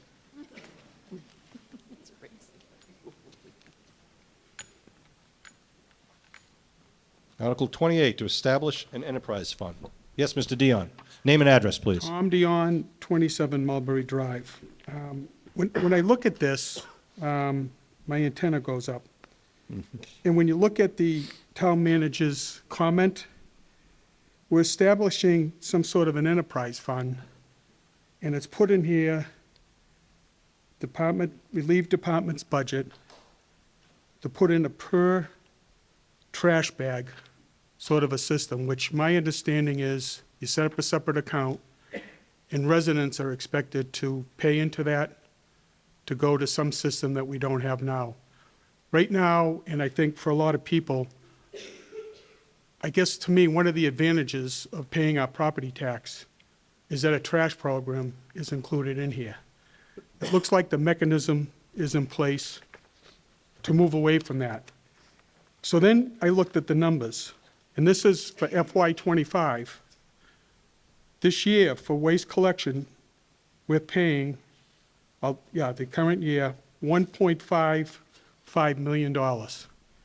Next year, FY25, it's only going up $17,000. I'm kind of wondering why we're pushing this in now when you make the comment we wouldn't consider going with this program to FY 2026. And I guess if we are, I think there should be a little bit more debate on where you plan to go with it. Because personally, I just wouldn't be in favor of it, because when you go around and take a look at other towns, which I have, they pay in Hanover up to $400 per year to have the collectors come by and pick up their trash.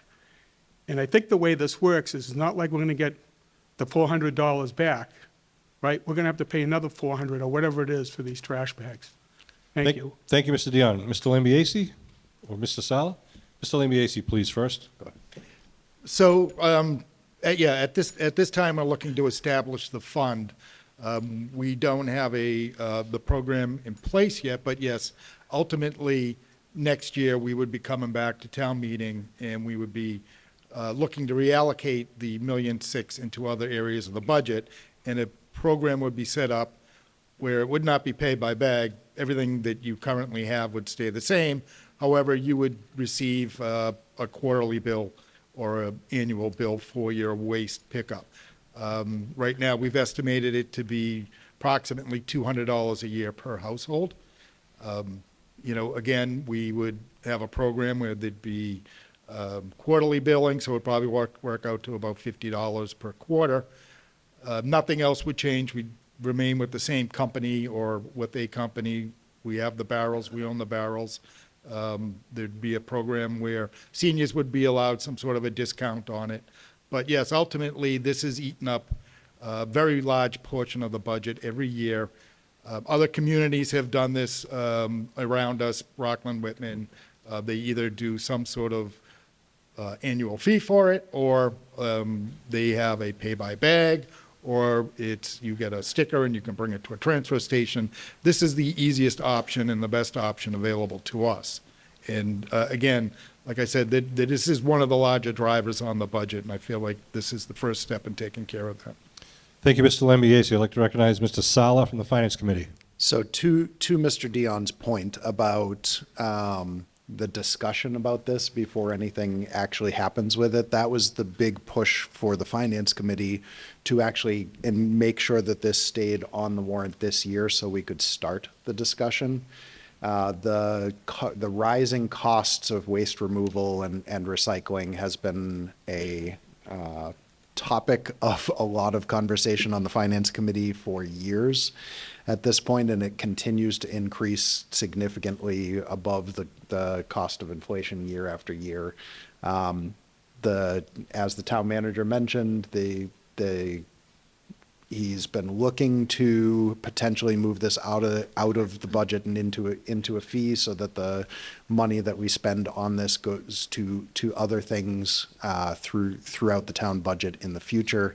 We wanted to make sure to start the conversation as early as possible with this year's town meeting. To setting up the fund was essentially a way to start the conversation, so that people here at town meeting this year could start that and have this year and up until whatever town meeting it is, if it's next year, if it's 2 years, whenever that might be, to start discussing this and to research and make up their minds about which way they wanted to go at a future town meeting when this would be on the warrant.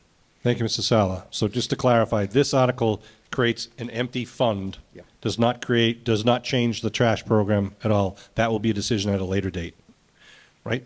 Yes. No one's disagreeing? Yes. That's correct. Okay, this gentleman, I believe, was next. If you could state your name and address. Yeah, my name is Connie Maloof. I live at 197 Ashland Street. I am also against this. I don't know why you would need it to have a discussion about it. If you do set up an enterprise system, whatever the contractors are going to charge you, they're going to charge you. You're adding additional costs, but someone's going to have to monitor that system, keep track of the bills. From an individual tax point of view, those people will not have the benefit of writing off that fee on their federal taxes, and they additionally would not be able to utilize for senior citizens on their circuit breaker tax if it was just rolled into the tax base. If it's a separate fee, they get no tax benefit from that. Thank you, sir. I believe Mr. Shea was next, and then this gentleman will go after him. Joseph Shea, 3 Wyman Road. Yeah, Joseph Shays, 3 Wyman Road. Thank you for reminding me. I think it might be valuable at this point here. Joe, a little closer to the microphone, please. I think it might be valuable here if we modify this article to add something to the effect that this, however, this fee-based fee-based system will not take effect unless there's approval by a later town meeting. I don't think that's required, Mr. Shea, because this article does not propose any sort of fee-based system. It's just opening an account. Am I correct? So we don't have to. Correct. Any vote tonight does not change the trash system. All right. But thank you for your point. I dealt with this as a selectman for many years, and I firmly believe that the present system is better for the residents of this town. But I'm going, obviously, you're going to listen, but I think people are going to feel very nervous that this something can change without a full opportunity to review it. Thank you. Thank you, Mr. Shea. This gentleman over to my left, your name and address. Yes, Tom Bollier, 404 Thayer Street. I'm part of the complexes with the condo complexes behind Lowe's, and I just kind of, when you describe the future state of this, I just want to mention that where I am, I pay for my trash, but we don't have trash pickup because we're in the condos, and we have to have our own separate trash pickup. In future conversations, will that be something that I won't have to pay for? I just want to bring that up for the future of this beginning of this fund. What he's alluding to is businesses and condominiums that were created after a certain date, even though it's in the tax bill, they were not entitled to trash pickup under the town system. You pay a private hauler, like every business in town, and they pay their own separate fee on top of your regular tax bill. Correct. That's what you're saying. He wants to know, would that be reconsidered if a new trash policy is made? Well, we won't send you a bill. How's that? You will get your regular tax bill, though. Okay. Yes, sir. It's Jackson Connell, 77 Thaxter Ave. I'm trying to understand the point of the fund at this point. It sounds like it's just to start conversation, which we've done here. So is there any other benefit to the fund at this point rather than just wait and vote on the whole package when we're ready? Well, there's currently our are fees and fines that we do collect that would go into this fund that would help offset expenses, associated with it. And to the, there was one of the gentlemen had mentioned that, it would require more oversight doing this, but currently we do oversight of our collections and the amount that's collected and the amount of tipping and the costs associated with it on a, I think, monthly basis. Chris, that's on, right? So there is still all the oversight. Nothing would change, and actually the user experience, so to speak, would not change in any way. The only difference would be is that you would receive the bill. We put this out there now, again, when this first draft of the warrant started, this was also to try, we had a much larger deficit. And as I mentioned earlier, to balance this budget, and we saw some of those things in our capital plan, like our costs associated with dispatch. We had materials for the schools and computers for the schools, things that we normally would have in operating that we paid for free cash. There were other things that we had to do. We had a larger deficit, and we were also looking to bring this to town meeting to say, look, this is a way to make up that deficit now, and a permanent way to make it up. And I certainly believe that going forward next year, we're going to be in that situation again, and this is going to be the same proposal. My thought was to go forward with this is we'll also put together a working group that would be made up of, different representatives of the community. So we would have someone representing the seniors and someone, representing, probably the Board of Selectmen, the Finance Committee, and members at large, just to work with me to go forward and come up with a plan of implementation for this. That, again, none of this can happen until there's a subsequent town meeting where we would have to reallocate the funds or not reallocate the funds. Okay, thank you. Thank you, gentlemen. Yes, sir. Mr. Eddy? Daniel Eddy, 37 Vernon Street. So, when the town manager first brought this up to the Finance Committee, naturally I don't want to pay more for trash, just like you guys don't. But if we all know things are getting more expensive, not only for us, but also for the town. And if you guys look at this handout here, and you look at the expenses, and you've got that giant piece of that being education, which is very important to us and to the town and to everybody sitting up here, that's we're all very proud of that. And we still have to have a balanced budget. And so this trash issue, as Matt had mentioned, has been years coming. This has been a topic of conversation for years.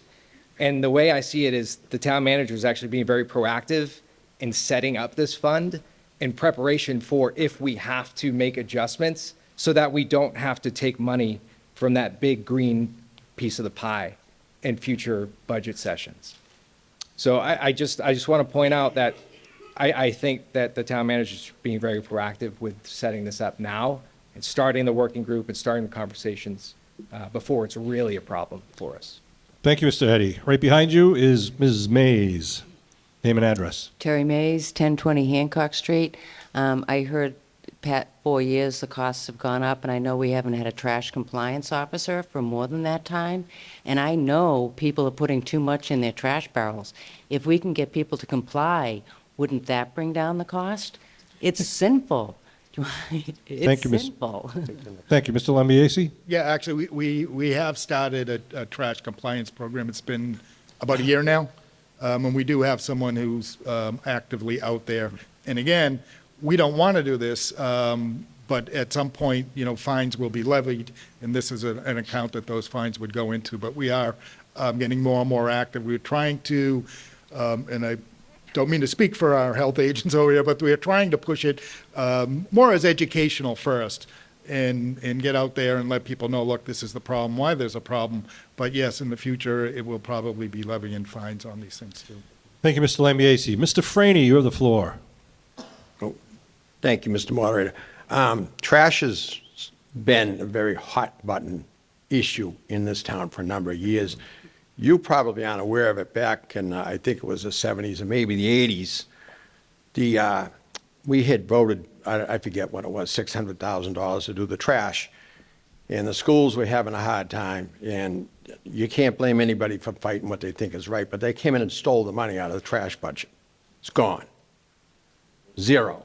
So we had the options, and a lot of investigation went into it, whether you're going to have it picked up privately and stuff like that. And came out that the best ways was to do it with the tax money and have it picked up as a town.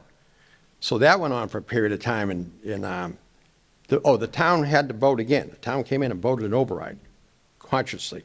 That override money is only protected for 1 year.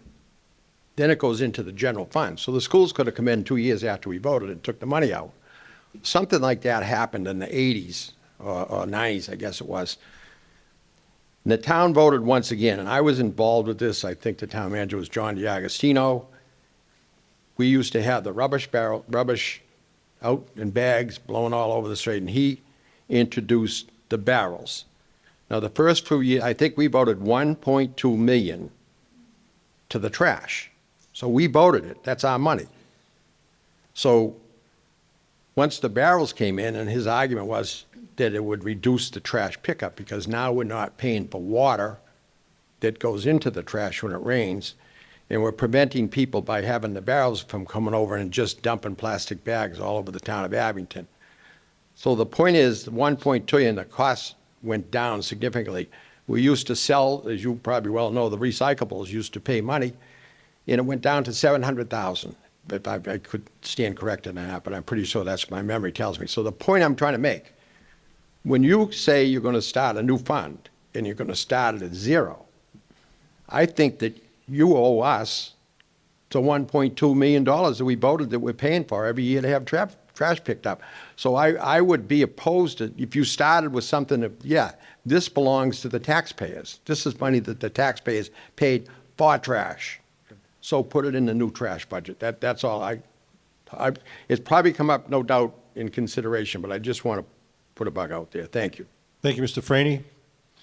Anything else to be heard on the motion to approve establishing this enterprise fund under Article 28? If not, the Finance Committee's motion is to approve this article as written in the warrant to establish the fund. All those in favor of the Finance Committee's motion, please signify by saying aye. Aye. Those opposed say no. No. The noes have it. Article 28 does not pass, and I'm sure the discussion will continue. Next year's town meeting will be the first Monday in April.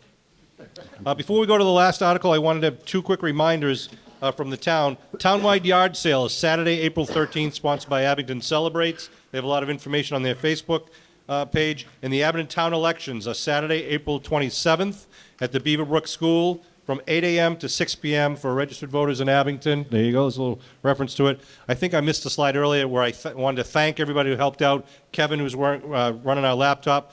Jamie, who is in our custodial staff, has been outstanding, helping us out behind the scenes, and all the people from cable TV, and of course our Finance Committee. I really appreciate all the work that you've done throughout the entire year. There's a lot of work, and they're all volunteers. Let's round of applause for our Finance Committee.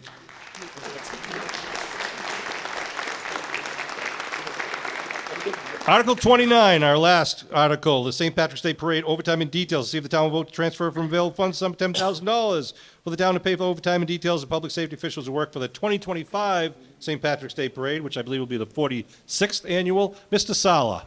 The Finance Committee moves approval of this article. Finance Committee makes a motion to approve this article and to pay from free cash. Anything to be heard? Any questions on Article 29? If not, all those in favor of approving the Finance Committee's motion to approve Article 29, please signify by saying aye. Aye. All those opposed say no. Who said that, Barbie? It is unanimous. Because she's related to St. Patrick, I got to say that. Okay, Mr. Sala makes a motion to adjourn this town meeting of April 1st, 2024. All those in favor of adjourning town meeting at 9:21, please signify by saying aye. Aye. All those opposed? Doesn't matter. It's unanimous. Thank you very much for being here and taking part in our democracy in Abington. I'll go up to town hall.